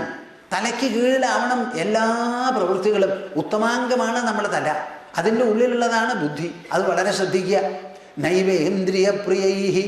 ഇന്ദ്രിയങ്ങൾക്ക് പ്രിയമാവുന്ന തരത്തിൽ എന്ന് വിചാരിച്ച് നാം ഒന്നും ചെയ്യരുത്. ജ്ഞാനം യഥാനശ്യേത നാവകീര്യേത വാങ്മനഃ. നിങ്ങളിതൊക്കെ മനസ്സിലാക്കുന്നുണ്ടോ? എന്ത് മുത്തു പോലെയാ. അനശ്വര മുക്തകങ്ങൾ എന്ന് വെറുതെ അല്ല പറയുന്നത്. എത്ര വിശേഷപ്പെട്ടതാ. ജ്ഞാനം യഥാനശ്യേത. നമ്മുടെ ഓർമ്മ നഷ്ടപ്പെട്ടു പോകരുത്. വേണ്ട കാര്യങ്ങൾ വേണ്ടതുപോലെ ഓർമ്മ വയ്ക്കണം. പഠിക്കാൻ സാധിക്കണം, സ്മരിക്കാൻ സാധിക്കണം. സ്മരിച്ചതിനനുസരിച്ച് പ്രവർത്തിക്കാൻ പറ്റണം. നമ്മുടെ ജ്ഞാനത്തിന് ഒരു കോട്ടവും വരരുത് എന്ന് പറഞ്ഞാൽ എന്താ അർത്ഥം? ബുദ്ധിയൊക്കെ വേണ്ടതുപോലെ പ്രവർത്തിച്ച് കൈകാലികൾ അനക്കാൻ പറ്റിയ തരത്തിൽ വളരെ ഊർജ്ജസ്വലമായി. കൈ മടക്കണം എന്ന് വിചാരിക്കുമ്പോൾ പറ്റണില്ല. നടക്കുമ്പോഴേ കാൽമുട്ടിൽ വേദന. എന്തിനത്ര വേദന? ആദ്യം എത്രയുണ്ടായിരുന്നു തൂക്കം? 52. ഇപ്പോഴോ 78. നോക്കൂ, നമ്മുടെ ശരീരം പെരുകി വർദ്ധിക്കുന്ന സമയത്ത് ഈ ഹാർട്ടിന് എത്രയധികം ലോഡായി എന്നാണ് വിചാരിക്കണേ. 50 കിലോ തൂക്കമുള്ള ഒരു ശരീരത്തിൽ എല്ലാ സ്ഥലത്തും രക്തം എത്തിക്കണം. ആ 50-ന് പകരം 75 ആയാലോ? മനസ്സിലായില്ല കണക്ക്. 1 ഏക്കർ നനയ്ക്കണം. 1 ഏക്കർ നനയ്ക്കുന്നതിന് പകരം 1.5 ഏക്കർ ആയാൽ 1/2 ഏക്കറയും കൂടി നനയ്ക്കാൻ വെള്ളവും സ്ഥലവും ബുദ്ധിമുട്ടൊക്കെ കൂടില്ലേ? അതേമാതിരി ഹാർട്ട് വർദ്ധിക്കണില്ല. ആ ഹാർട്ട് പമ്പ് ചെയ്തിട്ട് വേണം ഈ 50 കിലോ നനച്ചുകൊണ്ടിരുന്ന ആ ശരീരം 75 ആയാൽ പകുതി ഭാരമായി. അത് ഒരു ദിവസം ഒഴിവൊന്നുമില്ല. എല്ലാ ദിവസവും ടപ്പ് ടപ്പ് ടപ്പ് ടപ്പ്. അതിന് വിശ്രമമുണ്ടോ? ഇല്ല. ഈ ടപ്പിൻ്റെ ഇടയിലുള്ള വിശ്രമേ ഉള്ളൂ. അപ്പം നമ്മൾ എപ്പോഴും ശരീരം പെരുകാതെ നോക്കണം. ഹാർട്ടിന് ലോഡാവരുത്, ലങ്സിന് ലോഡാവരുത്. ഈ വയറെന്ന് പറയുന്നത് മഹാചതിയന, ചതിയൻ നമ്പർ 1. അതോ വയറോ ചതിയൻ, അതോ നാവോ ചതിയനോ എന്നാ സംശയം. നാവാണ് ചതിയൻ. അപ്പോൾ വയറെങ്ങനെയാ? കഴിക്കുന്തോറും അത് വലുതാവും. കഴിക്കാതെ ഇരുന്നാൽ കുറെ ചുങ്ങാനും വിരോധമില്ല. അങ്ങനെ വിശേഷപ്പെട്ട ഒരു ഘടകമാണത്. ജ്ഞാനം യഥാനനശ്യേത നാഭഗീര്യേത വാങ്മനഃ. വാക്ക്, മനസ്സ്, ഇതിൻ്റെയൊക്കെ പ്രവൃത്തികളും ചലനങ്ങളും ഒന്നും തകരാറ് വരാത്ത തരത്തിൽ എല്ലാറ്റിനെയും സുഗമമായി, സമഞ്ജസമായി, സുന്ദരമായി പ്രവർത്തിപ്പിക്കത്തക്ക വിധമുള്ള ആരോഗ്യം പരിരക്ഷിക്കാൻ വേണ്ടി മാത്രം ഭക്ഷണം കഴിക്കുക. ഇതാണ് ഇതിൻ്റെ പ്രമാണം. സാധാരണ ഈ ഭക്ഷണം കഴിക്കുന്നതിന് ഒരു ക്രമം നമ്മുടെ ഭാരതീയർ ഇതൊക്കെ ചിന്തിച്ചിട്ടുള്ളവരാ. പൂരയേത് അശനേനാർദ്ധം തൃതീയമുദകേന തു വായോ സഞ്ചരണാർത്ഥായ ചതുർത്ഥം അവശേഷയേത്. ആരെങ്കിലും കേട്ടിട്ടുണ്ടോ? പൂരയേത് അശനേനാർദ്ധം. ഊണ് കഴിച്ച് വയറ് നിറയ്ക്കണത് പകുതിയെ പാടുള്ളൂ എന്ന്. പൊല്ലാപ്പ്. ഊണ് കഴിക്കുമ്പോൾ പകുതിയെ നിറയ്ക്കാൻ പാടുള്ളൂ എന്ന് പറഞ്ഞാൽ എന്താ അതിന് കാരണം? പൂരയേത് അശനേനാർദ്ധം തൃതീയമുദകേനതു. എല്ലാം കൂടി 4 പങ്ക് വെച്ചു. അതിൽ 2 പങ്കാണ് പകുതി. 2 പങ്ക് നിറയ്ക്കുക. പിന്നെയുള്ള പകുതിയിൽ 2 പങ്കുണ്ടല്ലോ, അതിൽ 1 പകുതി വെള്ളം കുടിക്കുക. അപ്പോൾ എത്രയായി? 3/4 നിറഞ്ഞു. ഇനി ബാക്കിയുള്ളതോ അതും നിറയും. എങ്ങനെ? വായോ സഞ്ചരണാർത്ഥായ ചതുർത്ഥം അവശേഷയേത്. 4-മത്തൊരു പങ്ക് വായു ഫ്രീ ആയിട്ട് സഞ്ചരിക്കാനാ. വയറ് നിറച്ച് ഊണ് കഴിച്ച് നോക്കൂ, ശ്വാസം പോവില്ല, മേപ്പെട്ടും കീഴ്പ്പെടും പോവില്ല. ഒരിക്കൽ അങ്ങനെ എനിക്കൊരു ചതി പറ്റി. കൽക്കട്ടയിലാണ്. സ്നേഹമുള്ളവരാ. ഊണൊക്കെ കഴിഞ്ഞു അവർ പായസം കഴിക്കാൻ നിർബന്ധിച്ചു. ഞാൻ വിളമ്പിയത് കളയണ്ടെന്ന് പറഞ്ഞു. എൻ്റെ അപ്പോ വീർപ്പ് മുട്ടുക എന്നുള്ളത് അമ്മ എനിക്ക് മനസ്സിലായത്. വല്ല വിധവും കഴിച്ചു കൂട്ടി. അപ്പം ഈ വായുവിന് സഞ്ചരിക്കാൻ ഒരു സ്ഥലം വേണം. പൂരയേത് അശനേനാർദ്ധം തൃതീയമുദകേന തു വായോ സഞ്ചരണാർത്ഥായ ചതുർത്ഥം അവശേഷയേത്. ഈ നാവിനെ സംബന്ധിച്ച് പറയുമ്പോൾ എന്താ? താവജ്ജിതേന്ദ്രിയോ ന സ്യാത് വിജിതാന്യേന്ദ്രിയഃ പുമാൻ ന ജയേത് രസനം യാവത് ജിതം സർവം ജിതേ രസേ. ഈ 5 ഇന്ദ്രിയങ്ങളുണ്ട് നമ്മൾ. ആ 5 ഇന്ദ്രിയങ്ങളിൽ രസനം എന്ന് പറയുന്നതാണ് നാവ്. ആ നാവിനെ ജയിക്കുന്നത് വരെ ഇന്ദ്രിയ ജയമായി എന്ന് നിങ്ങൾ ആരും വിചാരിക്കരുത്. പൊല്ലാപ്പിന് ഈ നാവ് എങ്ങനെയാണെന്നറിയോ? കുട്ടി മുതൽക്ക് ചാവുന്നതിന് തലേ ദിവസം ആ ഊർധ്വശ്വാസം വലിക്കുന്നത് വരെ അത് ആവശ്യപ്പെടും. ബാക്കിയുള്ളതോ നിൽക്കും. എൻ്റെ കണ്ണിൻ്റെ കാഴ്ച പോയി എന്ന് പറയുന്നവരുണ്ട്, ചെവി കേൾക്കണില്ല എന്ന് പറയുന്നവരുണ്ട്. അങ്ങനെയൊക്കെ ആയാലും എനിക്ക് വട വേണം അങ്ങനെ പറയുന്നവരും ഉണ്ട്. അപ്പോൾ അത് എന്താണെന്ന് വെച്ചാൽ ഈ നാവ് മാത്രം ചാവുന്നത് വരെ നീണ്ടു പോണതാ. അപ്പോൾ ജിതം സർവം ജിതേ രസേ. എല്ലാ ഇന്ദ്രിയങ്ങളെയും ജയിച്ചു എന്ന് പറയണം എന്നുണ്ടെങ്കിൽ എപ്പോഴാ? നാവിനെ ജയിക്കാൻ പറ്റണം. ജനനേന്ദ്രിയം പോലും ശരീരത്തിന് വാർദ്ധക്യം വരുമ്പോൾ അത് പിൻവലിഞ്ഞു എന്ന് വരും. നാവ് പിൻവലിയില്ല. വയസ്സാവുമ്പോൾ ചിലപ്പോൾ കൂടുതലാണ്. വയസ്സാവുമ്പോൾ ഭക്ഷണമൊക്കെ കുറയ്ക്കുമെന്ന് പറയാം. കുറയ്ക്കൊന്നുമല്ല ചെയ്യുക, കൂട്ടുക ചെയ്യുക. എന്നിട്ടോ ഇത് മുഴുവനും വയറ്റിലാണ് വന്നിരിക്കുക. ഞാൻ എൻ്റെ വയറിനോട് യുദ്ധം ചെയ്തുകൊണ്ടിരിക്കുക, ഒന്ന് കുറഞ്ഞു കിട്ടണം എന്ന് പറഞ്ഞിട്ട്. കുറയാൻ കൂട്ടാക്കണില്ല. എന്താ ചെയ്യാൻ? അപ്പോൾ എന്താ ഇതിൻ്റെ കാര്യം? ഇതൊക്കെ നമ്മുടെ മനസ്സിൽ. ഇതെന്താ നാം ഇങ്ങനെ ഡിസ്കസ് ചെയ്യണത്? ഇത് തമാശനും ചിരിക്കാനുമാണോ? അല്ല, ഇത് ആരോഗ്യശാസ്ത്രമാണ്. ആരോഗ്യശാസ്ത്രമാണ്. നമ്മുടെ ശരീരം നാം എങ്ങനെ നിലനിർത്തണം, അതിൻ്റെ ഇൻപുട്സ് ആണല്ലോ ഈ ഭക്ഷണം. പ്രത്യേകിച്ചും ആ ഭക്ഷണങ്ങളെ എങ്ങനെ നിയന്ത്രിക്കണം എന്നുള്ളത് പറഞ്ഞ് മനസ്സിലാക്കി തരികയാണ്. കാമയേഷ ക്രോധയേഷ രജോ ഗുണസമുദ്ഭവ മഹാശനോ മഹാപാപ്മ വിദ്യേന മിഹവൈരിണം. ഭഗവത്ഗീതയിൽ കൃഷ്ണൻ പറയുകയാണ്. ആലോചിച്ചോളൂ. കാമയേഷ ക്രോധയേഷ രജോ ഗുണസമുദ്ഭവ.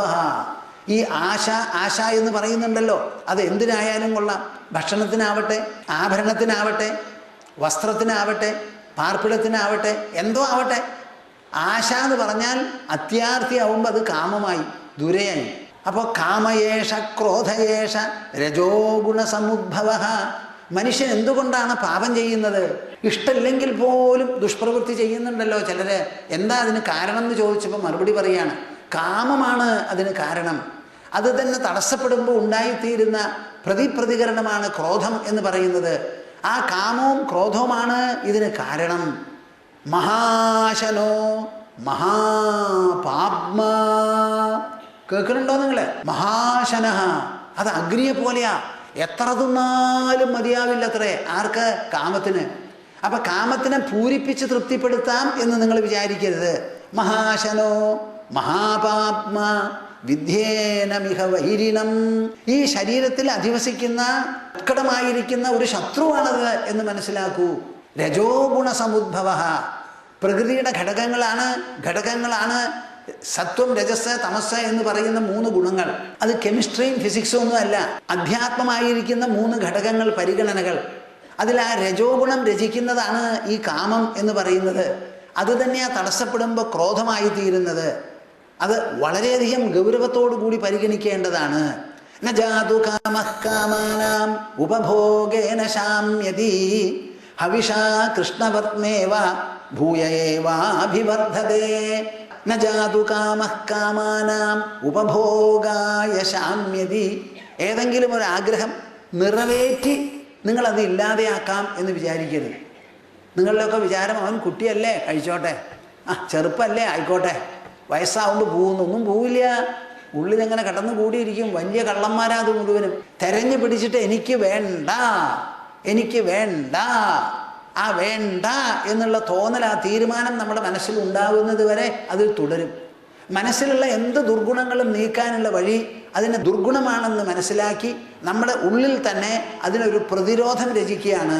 നല്ല ഭാഷയിൽ പറയുകയാണെങ്കിൽ പ്രതിപക്ഷ ഭാവന മാത്രമേ ദുശ്ശീലങ്ങൾ മാറ്റാൻ സഹായിക്കുള്ളൂ. എൻ്റെ ശീലം, എൻ്റെ അഭിരുചി, എൻ്റെ ആശ തെറ്റാണ്, അത് തീർക്കണം എന്നുണ്ടെങ്കിൽ ഞാൻ എന്തു വേണം? അത് വേണ്ടാന്ന് വെച്ച് അതിന് വിപരീതമായിട്ടുള്ള മൂല്യം എന്തോ അത് അഭ്യസിക്കാൻ തുടങ്ങുക. പ്രതിപക്ഷ ഭാവന. മനസ്സിലാവുന്നുണ്ടോ? ഇപ്പോൾ ഒരാൾക്ക് ദേഷ്യം വരണമെന്ന് വിചാരിക്കുക. ദേഷ്യം തെറ്റാണ്. നേരെ മറിച്ച് ഞാൻ സൗമ്യശീലനാവണം, ദയാശീലനാകണം എന്ന് പറഞ്ഞ് സൗമ്യശീലത്വം, ദയാശീലത്വം എന്ന് പറയുന്ന രണ്ടിനെയും കുറിച്ച് ആലോചിച്ച് ഉറപ്പിച്ചുകൊണ്ടേയിരിക്കുക. അങ്ങനെ ഒരു 50 മണിക്കൂർ മനസ്സിൽ ആ പ്രതിപക്ഷ ഭാവന നടന്നു എന്നുണ്ടെങ്കിൽ ആ മനസ്സിൽ നിന്ന് തന്നെ പഴയ കാലത്തുണ്ടായിരുന്ന ഇഷ്ടത്തിൻ്റെ സ്ഥാനത്ത് അനിഷ്ടം വന്ന് അതിന് പകരം വേറെ ഒന്നിലായിത്തീരും ഇഷ്ടം. പറയുന്നത് വ്യക്തമാവുന്നുണ്ടോ നിങ്ങൾക്ക്? ന ജാതു കാമഃ കാമാനാം ഉപഭോഗേന ശാമ്യതി. കാമഃ കാമാനാം ഉപഭോഗേന. നമുക്ക് ആശയുള്ള വസ്തുക്കളെ അനുഭവിച്ച് തൃപ്തിപ്പെടുത്താം എന്ന് നിങ്ങൾ വിചാരിക്കരുത്. പ്രശമിപ്പിക്കാം എന്ന് വിചാരിക്കരുത്. എന്താ കാരണം? ഹവിഷാ കൃഷ്ണവർത്മേവ. അഗ്നി ഉണ്ടല്ലോ, ആ അഗ്നിയിൽ നെയ്യ് കോരി കഴിച്ചാൽ എന്തുണ്ടാവും? ആ അഗ്നി കൂടുതൽ ജ്വലിക്കും. കുറച്ചും കൂടി ഒഴിച്ചാലോ പിന്നെയും ജ്വലിക്കും. കുറച്ചും കൂടി ഒഴിച്ചാലോ പിന്നെയും ജ്വലിക്കും. കടാറായ സമയത്ത് ഇത്തിരി ഒഴിച്ചാലോ ജ്വലിക്കും. അപ്പം എങ്ങനെയാണോ നെയ്യ് കൊണ്ട് അഗ്നി, അതുപോലെ ഭൂയ ഏവാഭിവർദ്ധതേ. അത് കൂടുതൽ വർദ്ധിക്കുകയാണ് ചെയ്യുക, ഉജ്ജ്വലമാകുകയാണ് ചെയ്യുക.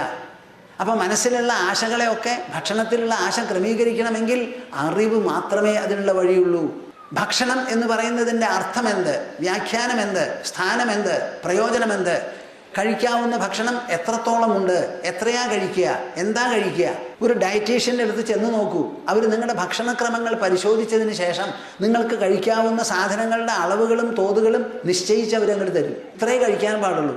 ഇന്നത്തെ കാലത്ത് കപ്പുകൾ അവൈലബിൾ ആണ്. 1/2 കപ്പ്, 1 കപ്പ്. ആ 1/2 കപ്പ് അരി കഴിക്കുക, ചോറ്, അല്ലെങ്കിൽ 1 കപ്പ് ആയിക്കോട്ടെ. അളന്ന് തരാനുള്ള പാത്രങ്ങളൊക്കെ ഇപ്പോൾ ആയി തുടങ്ങി. നമ്മുടെ ജീവിതം പല തുറയിലും പരിഷ്കരിച്ചിരിക്കുക. എത്ര ചോറ് നമുക്കാവാം, എത്ര പരിപ്പാവാം, എത്ര ഫലങ്ങളാവാം, ഫ്രൂട്ട്സ്, അത് വിട്ട് വേറെ എന്തൊക്കെ ആവാം, മെഴുക്ക് എത്രയാവാം. ഇതിനൊക്കെ അളവും തോതുമുണ്ടോ? ഇല്ല എന്ന് നിങ്ങൾ വിചാരിക്കരുത്. അപ്പോൾ ആർക്കൊക്കെ വണ്ണം സൂക്കേടായിട്ടുണ്ടോ ഒക്കെ ഡയറ്റീഷ്യൻ്റെ അടുത്ത് ചെന്നോളൂ. അവിടെ പോയി ചോദിച്ചാൽ ഇത്രയേ കഴിക്കാൻ പാടുള്ളൂ എന്ന് പറയും. പിന്നെ പൊല്ലാപ്പ് നിങ്ങൾക്കാ. ആ പറഞ്ഞ പ്രകാരം നമ്മുടെ നാവിനെയും വയറിനെയും ഒതുക്കി കൊണ്ടുവരണം. അത് നിങ്ങളുടെ ചുമതലയാണ്. അവിടെ അറിയാം നിങ്ങളൊക്കെ ആത്മജയമുള്ളവരോ ആത്മബലമുള്ളവരോ അല്ലാത്തവരോ എന്ന് സ്വയം മാർക്കിട്ടോളൂ. അപ്പോൾ വളരെ പ്രധാനമാണ്. ഹവിഷാ കൃഷ്ണവർത്മേവ ഭൂയ ഏവാഭിവർദ്ധതേ. ഈ ഭക്ഷണം ഊണ് കഴിക്കുക എന്നുണ്ടല്ലോ. ഈ ഊണ് കഴിക്കുക എന്നുള്ള പ്രക്രിയ അതിനെ എങ്ങനെയാണ് നോക്കിക്കണ്ട് വിലയിരുത്തേണ്ടത്? ഞാനിത് പറയുമ്പോൾ നിങ്ങൾക്ക് രസവും സന്തോഷവും തോന്നുന്നുണ്ടോ? നോക്കൂ, ഓരോരോ കാര്യത്തെയും വിശകലനം ചെയ്ത് അതിൻ്റെ പ്രമാണങ്ങൾ എന്താ, അതിൻ്റെ അളവെന്താ, മാനദണ്ഡം എന്താ, അതിലത്തെ മൂല്യം എന്താ, എല്ലാറ്റിലും നമ്മുടെ വ്യക്തിത്വം ബന്ധപ്പെട്ട് കിടക്കുകയാണല്ലോ. ഇന്ദ്രിയങ്ങളാണെങ്കിലും ഇന്ദ്രിയങ്ങൾ സ്വയം പ്രവർത്തിക്കില്ല.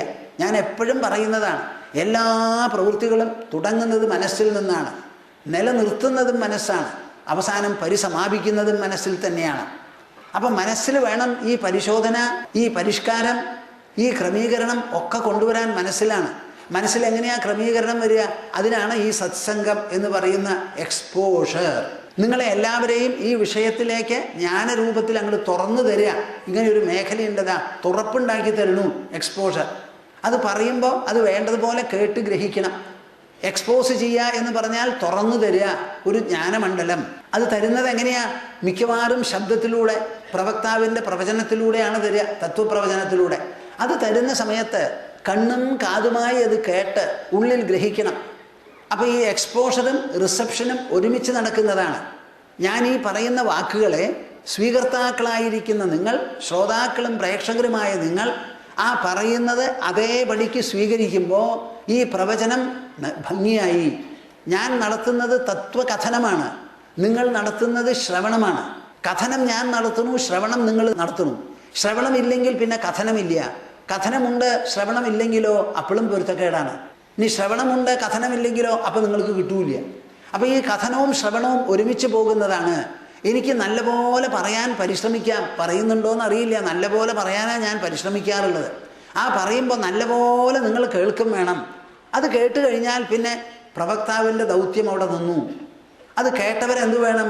കേട്ടതിലെ സാരാംശത്തെക്കുറിച്ച് മനനം ചെയ്ത് സ്വയം ചിന്തിച്ച് സ്വാമിജി എന്തു പറഞ്ഞു, ഞാൻ എന്ത് കേട്ടു, അതിൽ നിന്ന് എനിക്ക് അഭ്യസിക്കാനോ അനുധാവനം ചെയ്യാനോ പിന്തുടരാനോ ഉള്ളത് എന്താ എന്നിങ്ങനെ ചിന്തിച്ച് അതിനെ ഉൾക്കൊള്ളാൻ നോക്കണം. അങ്ങനെ ഉൾക്കൊണ്ട് കഴിഞ്ഞ് അസിമിലേഷൻ, സ്വാംശീകരണം, അതിനെ നമ്മൾ ആത്മസാത്കരിച്ചു എന്നുണ്ടെങ്കിൽ എന്തുവരും? പിന്നെ നിങ്ങളുടെ ഗുണമായി, മൂല്യമായി. അവിടെ പ്രവചനമൊക്കെ മാറി നിന്നു. പിന്നെ എന്നാലും ആദ്യം വളരെ ശ്രദ്ധ വെച്ച് കേൾക്കണം. കേട്ടതിനെക്കുറിച്ച് മനനം ചെയ്യണം. മനനം ചെയ്ത് നമ്മുടെ മനസ്സിൽ ആ ഗുണവും മൂല്യവും ഉറച്ചു കഴിഞ്ഞാൽ നിങ്ങളുടെ വ്യക്തിത്വത്തിൻ്റെ അവിഭാജ്യം, അഭേദ്യമായിരിക്കുന്ന ഭാഗമായി അത് എല്ലാ സമയത്തും നിങ്ങളെ തുടർന്ന് അനുഗ്രഹിച്ചു കൊണ്ടിരിക്കും, ഒരു ഭൂഷണമായി. ഇത് വളരെ പ്രധാനമാണ്.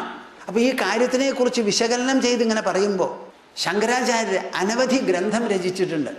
എത്രയാണെന്ന് പറയാൻ പറ്റില്ല. ആരെങ്കിലും എണ്ണി കണക്കാക്കിയിട്ടുണ്ടോ എന്ന് അറിയില്ല, ഞാൻ എണ്ണിയിട്ടില്ല. അപ്പോൾ എല്ലാം വായിച്ച് ഭഗവത്ഗീതയ്ക്കുള്ള ഭാഷ്യം, ഉപനിഷത്തുകൾക്കുള്ള ഭാഷ്യം, വിഷ്ണു സഹസ്രനാമത്തിനുള്ള ഭാഷ്യം, ബ്രഹ്മസൂത്രത്തിനുള്ള ഭാഷ്യം, അവിടുന്ന് അങ്ങോട്ട് പ്രകരണ ഗ്രന്ഥങ്ങൾ എന്നുള്ള നിലയ്ക്ക് അപരോക്ഷാനുഭൂതി, ആത്മബോധം, ഉപദേശസാഹസ്രീ, പ്രൗഢാനുഭൂതി, വിവേകചൂടാമണി, ദൃഗ്ദൃശ്യ വിവേകം എന്നിങ്ങനെ പല ശാസ്ത്രങ്ങളും അദ്ദേഹം രചിച്ചിട്ടുണ്ട്. എല്ലാം കൂടി ശിഷ്യന്മാർ ഒരു ദിവസം പറഞ്ഞു അത്രേ, ആചാര്യദേവ അങ്ങ് പലതും എഴുതിയിട്ടുണ്ട്, ചിലതൊക്കെ വായിക്കുമ്പോൾ ഞങ്ങൾക്ക് തോന്നുകയാണ് ഇത് അതിന് വിരോധമല്ലേ എന്നൊക്കെ. ഇത്ര വലിയ പവിത്രമായിരിക്കുന്ന വേദങ്ങൾ, ആ വേദങ്ങൾ മുഴുവൻ കാരകങ്ങളല്ല ജ്ഞാപകങ്ങളാണെന്നാണ് അദ്ദേഹം പറയുന്നത്.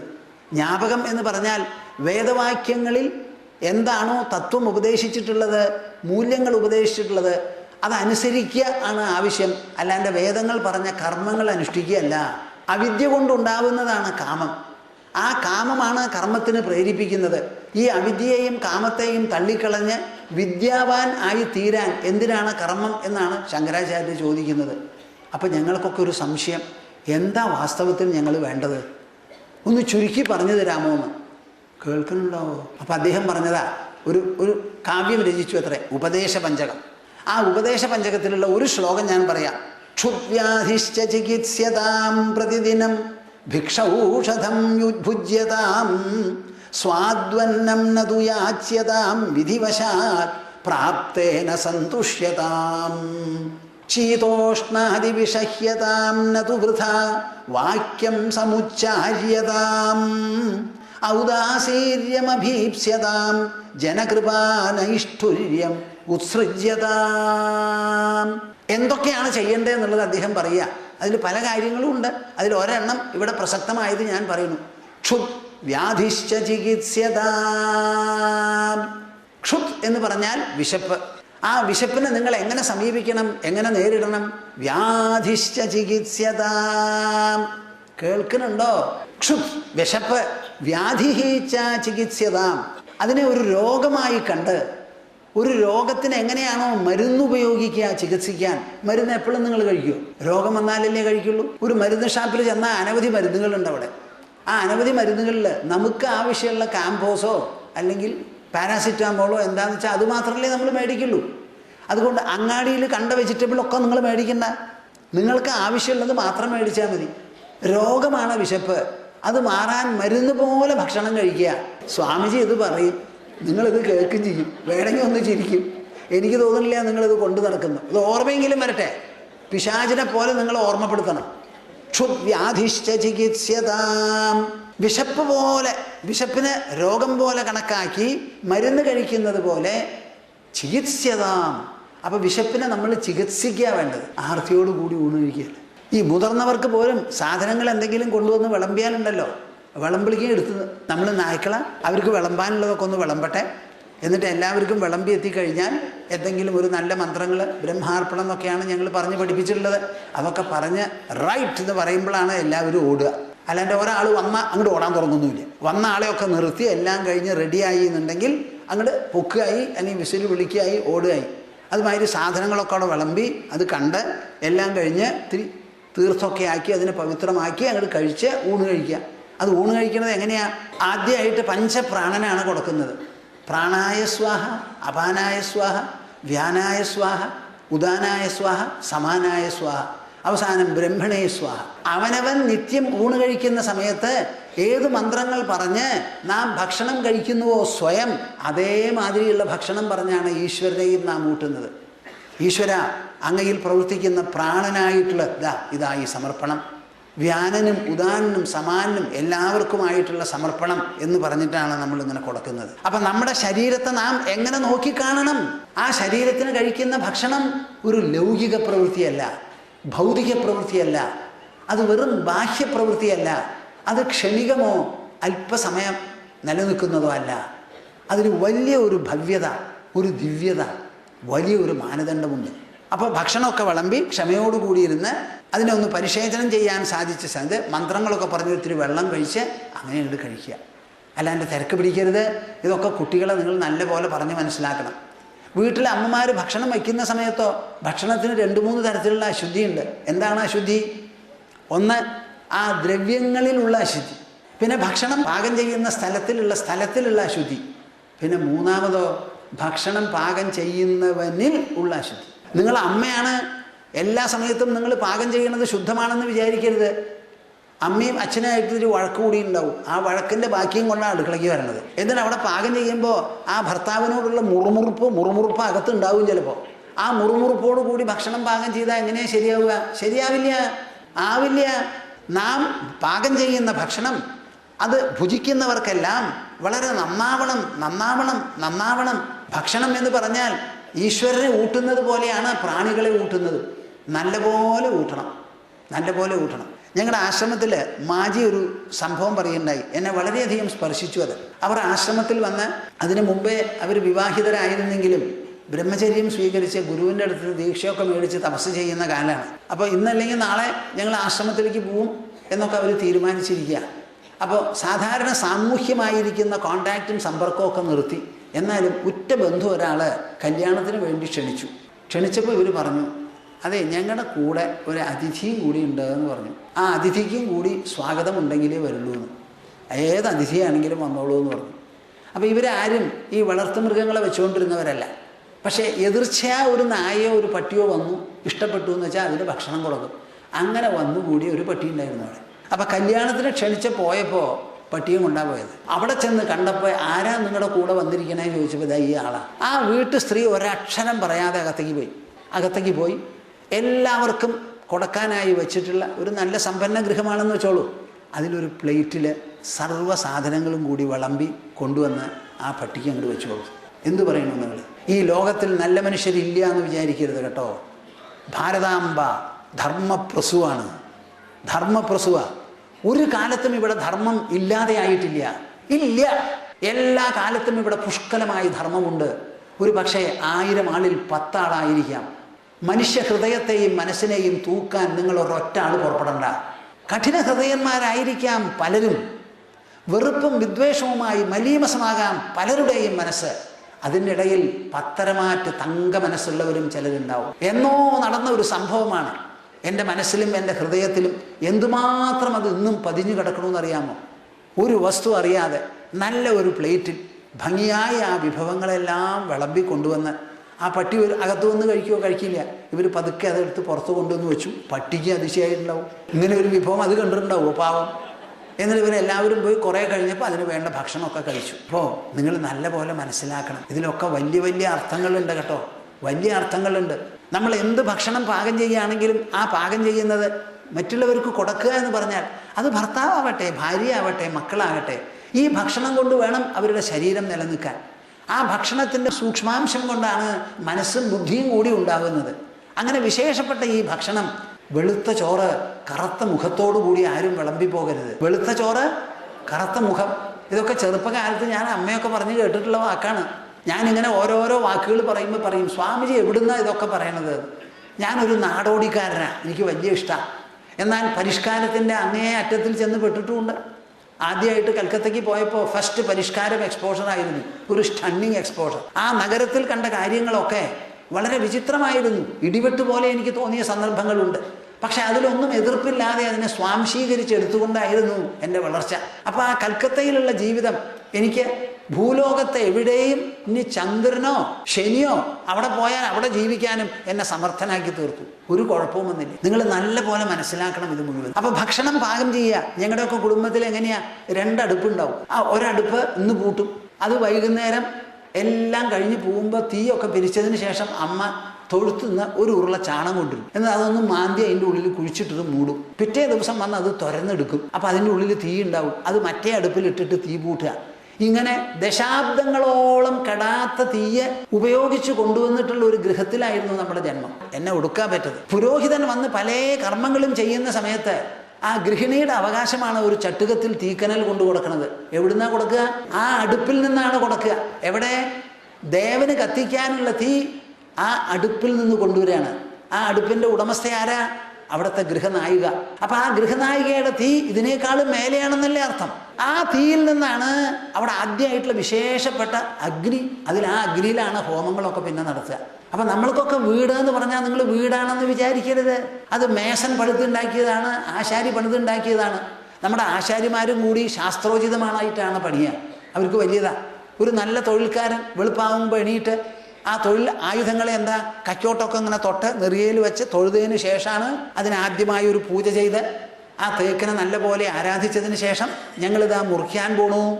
ഇതിൻ്റെ മുകളിൽ ഉറുമ്പുകളുണ്ടാവാം, പക്ഷികളുണ്ടാവാം, വേറെ ഏതെങ്കിലും ജന്തുക്കളുണ്ടാകാം. ആ ജന്തുക്കളൊക്കെ നിങ്ങൾ ഇവിടുന്ന് സ്ഥലം വിടണേ ഞങ്ങൾ തകരാറാക്കി പെട്ടെന്ന് ഓടിച്ചാറി ടപ് ടപ് അങ്ങനെ മറിക്കുകയല്ല. അവർക്കൊക്കെ അപകടം പറ്റിയെന്ന് വരും. അപ്പം നാം അതിനൊരു അവധി കൊടുക്കുകയാണ്. ഭാരതീയരുടെ മനസ്സിന് നിങ്ങളാരും മതിൽ കെട്ടി നിർത്തണ്ട കൂട്ടരെ. നമുക്ക് പ്രകൃതിയോട് വലിയ കടപ്പാടാണ്, വലിയ കടപ്പാടാണ്. അമ്മയോടും അച്ഛനോടും ഇല്ല നമുക്ക് ഇത്ര കൂറും കടപ്പാട്. പ്രകൃതിയോട് വലിയ കടപ്പാടാണ്. അതാണ് ഇവിടെ അവധൂതൻ രാജാവിനോട് പറയുന്നത്. ഞാൻ കണ്ട് പഠിച്ചിട്ടുള്ളത് മുഴുവനും ഭൗമമായിരിക്കുന്ന കേന്ദ്രങ്ങളിൽ നിന്നാണ്. അതിലുള്ള വർത്തമാനമാണ് പറയുന്നത്. അപ്പം അതിന് സമയം കൊടുത്ത് അവിടെയുള്ള ജന്തുക്കളോടൊക്കെ പ്രാർത്ഥിക്കുകയാണ്. നിങ്ങൾ ദയവ് ചെയ്ത് സ്ഥലം വിടൂ, ഞങ്ങൾ ഈ മരം മുറിക്കാൻ പോവാണ്. ആ മുറിക്കുന്നതിൽ എന്തെങ്കിലും കുറ്റങ്ങളുണ്ടെങ്കിൽ ക്ഷമിക്കണം. കാര്യം മരത്തിന് മുറിക്കാൻ ഉപയോഗിക്കുന്നത് മഴുവാണ്. ആ മഴുവിന്റെ പിടി മരമാണ്, അതിൽ ഇരുമ്പ് മാത്രമേ ഉള്ളൂ. അപ്പൊ മരം കൊണ്ട് തന്നെയാണ് ഞങ്ങൾ മരം മുറിക്കുന്നത്, നിങ്ങൾ അതിനെ ക്ഷമിക്കണം, സ്ഥലം വിട്ടു പോകൂ എന്നൊക്കെ പറഞ്ഞ് പ്രാർത്ഥിച്ച ഒരു ജോലിയും നമ്മൾ എടുക്കുക, കുടിക്കുക, മരിക്കുക അങ്ങനെയുള്ള സമ്പ്രദായം നമുക്കില്ല. എല്ലാറ്റിലും നല്ല ക്ഷമയുണ്ട്, ആഴമുണ്ട്, ഉത്തുംഗതയുണ്ട്, ഔത്കൃഷ്ട്യമുണ്ട്, മേന്മയുണ്ട്, സാമ്യതയുണ്ട്, സമത്വമുണ്ട്, ശ്രേഷ്ഠതയുണ്ട്, ആര്യത്വമുണ്ട്. ഒന്നിനെയും നിസ്സാരമായി തള്ളിക്കളയരുത്. ഭക്ഷണം പാകം ചെയ്യുന്നതിന് മുമ്പ് വൃത്തിയാക്കി വയ്ക്കുക. ഞാൻ ചില സ്ഥലത്തൊക്കെ പോയാൽ നമ്മൾ ശിഷ്യന്മാരെ അടുപ്പുള്ളവർ, ഞാൻ ഒന്ന് അടുക്കള നോക്കട്ടെ എന്ന് പറഞ്ഞ് പോയാൽ അവർക്ക് പേടിയാണ്. ഇടയ്ക്കൊന്ന് അടുക്കളയൊന്ന് നോക്കാമെന്ന് പറഞ്ഞ് പോകും. പക്ഷേ സ്വാമിജി വരുന്നതിന് മുമ്പ് ഒക്കെ റെഡിയാക്കി വെക്കാമെന്ന് പറയും. അതിന് അങ്ങനെ കാണണ്ട, എനിക്ക് നിങ്ങൾ എങ്ങനെ വെച്ചുകൊണ്ടിരിക്കണോ അങ്ങനെ കാണണം. ആ അടുക്കള എന്തെങ്കിലും തിളച്ച് പോയാൽ നമ്മുടെ സ്ത്രീകളൊക്കെ ആ വകുപ്പിൽപ്പെട്ടവരാ.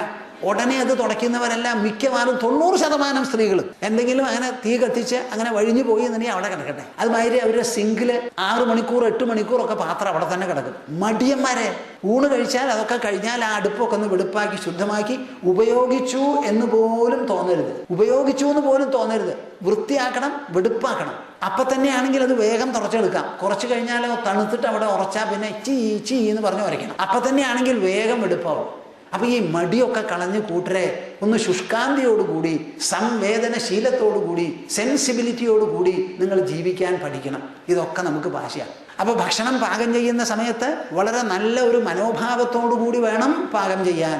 നിങ്ങളുടെ ഭക്ഷണത്തിലാണ് കുടുംബാംഗങ്ങളുടെ ജീവിതം നിലനിൽക്കുന്നത്. അതിൽ എന്തെങ്കിലും പിഴവ് വന്നാൽ അത് ശരിയല്ല. അതുകൊണ്ടൊക്കെ ഒന്ന് വെടുപ്പാക്കി നല്ല പോലെ കഴുകി അവിടെ ഇട്ട് അത് തിളയ്ക്കുമ്പോൾ കൂടുതൽ തിളയ്ക്കാതെ കുറവ് തിളയ്ക്കാതെ പാകം പോലെ സാധനങ്ങൾ ചെയ്ത് പാകത്തോടു കൂടി അത് ഇറക്കി വേണ്ടതുപോലെ സൂക്ഷിച്ച് ഒക്കെ അങ്ങോട്ട് കൊടുക്കുക. അതെടുക്കുന്ന കയ്യിൽ അത് ഇവിടെ മുതൽക്ക് അവിടെ വരെ വൃത്തികേടാണ്. ഒരു ബക്കറ്റ് ഇങ്ങനെയുണ്ട്, അതിൻ്റെ പിടിയുണ്ടല്ലോ, 2 ഭാഗത്തേക്ക് ഇടാൻ ഞാൻ പറയില്ല, പറഞ്ഞാൽ കേൾക്കേണ്ടവർക്ക് മനസ്സിലാവണ്ടേ. ഒരു ബക്കറ്റ് എടുത്തു, അതിൻ്റെ ഇപ്പുറത്ത് കൂടി കൊണ്ട് വിളമ്പി, പിന്നെ ഇടുന്നതോ ഇവിടേക്കേ ഇടുക അതിൻ്റെ പിടി. അപ്പോൾ ആ പിടിയിലും ആവുമല്ലോ. അപ്പോൾ ബക്കറ്റ് എടുത്തിട്ട് ഇങ്ങനെ വിളമ്പി കഴിഞ്ഞാൽ പിന്നെ ബക്കറ്റ് കൊണ്ടുപോയിക്കുമ്പോൾ ആ പിടി ഇവിടെ ഇടണം, എന്നിട്ട് ഇവിടുന്ന് എടുക്കണം. അത് അവിടെ ഇട്ടു, ഇത് ഇവിടെ ഇട്ടു, സർവ് കയ്യിൻ്റെ ഇവിടം വരെ വൃത്തികേടായി. എല്ലാറ്റിനും വലിയ ഒരു ശാസ്ത്രം, എല്ലാറ്റിനും വലിയ ഒരു പരിഷ്കാരം, എല്ലാറ്റിനും വലിയ ഒരു refinement. Spirituality means refinement and refinement alone. Spirituality means inner enrichment, inner elevation, inner expansion, inner enlightenment, inner abundance, inner fullness. നിങ്ങൾ ഒരിക്കലും വിചാരിക്കരുത് അധ്യാത്മം പരാജയപ്പെട്ടവർക്കാണെന്ന്. ജീവിതത്തിനെ കസവാക്കി തീർക്കുന്നതാണ് അധ്യാത്മം. സർവ്വ വിഷയത്തെയും വേണ്ടതുപോലെ ഗാഠമായി കൂലങ്കഷമായി പരിശോധിച്ച് അതിലുള്ള മൂല്യങ്ങൾ പുറത്തു കൊണ്ടുവന്ന് എനിക്ക് എത്രത്തോളം ആവശ്യമുണ്ട് എന്ന് മനസ്സിലാക്കാൻ നമുക്ക് സാധിക്കണം. അതാണ് ഇവിടെ പറഞ്ഞത്, പ്രാണവൃത്യൈവ സന്തുഷ്യേത്. പ്രാണൻ സഞ്ചരിക്കാനും പ്രവർത്തിക്കാനും എത്രത്തോളം ആവശ്യമുണ്ടോ അത്രത്തോളമേ നാം ഭക്ഷണം ശരീരത്തിന് നൽകാവൂ എന്ന്. ഇതിലേറെ ഒരു നിയന്ത്രണം ലോകത്തിലുള്ള സ്ക്രിപ്റ്റേഴ്സ് മുഴുവൻ നിങ്ങൾ തപ്പി നോക്കൂ. ഇങ്ങനെയുള്ള ഒരു logical, rational, highly scientific discussion, evaluation, I am afraid that you will never be able to find anywhere in the world. അത്ര വിശേഷപ്പെട്ടതാണ്. ക്ഷുദ്വ്യാധിശ്ച ചികിത്സ്യതാം പ്രതിദിനം ഭിക്ഷൗഷധം ഭുജ്യതാം. ശങ്കരാചാര്യർ സന്യാസിയായിരുന്നു. ഞാൻ പറഞ്ഞു എൻ്റെ ജീവിതത്തിൽ 3 സ്വാധീനമുണ്ടായിരുന്നു എന്ന്. രാമൻ, കൃഷ്ണൻ, ശങ്കരാചാര്യരുടെ അടുത്തു നിന്നാണ് ആ സന്യാസം. ഓഹോ, അങ്ങനെയൊന്നുണ്ടോ? വിധവയായി വേറെ ഒരു സന്താനമില്ലാത്ത അമ്മയെപ്പോലും ഉപേക്ഷിച്ച് ആന്തരമായിരിക്കുന്ന ഒരു ധനത്തിന് വേണ്ടി പ്രയാണം ചെയ്യാൻ പ്രേരിപ്പിക്കുന്ന ഒരു സംസ്കാരം നമ്മുടെ രാജ്യത്തുണ്ടോ? ഇതാണോ ഭക്തി? ഇതാണോ ഈശ്വരീയത? ഇതാണോ അധ്യാത്മം? ഇതിനാണോ നാം ജനിച്ചിരിക്കുന്നത് എന്നുള്ള ആലോചന അന്നേ കടന്നുകൂടിയതാ മനസ്സിൽ. അപ്പോൾ സന്യാസി അദ്ദേഹത്തിൻ്റെ സന്യാസ ശിഷ്യന്മാരോട് പറയുന്നതാണ്,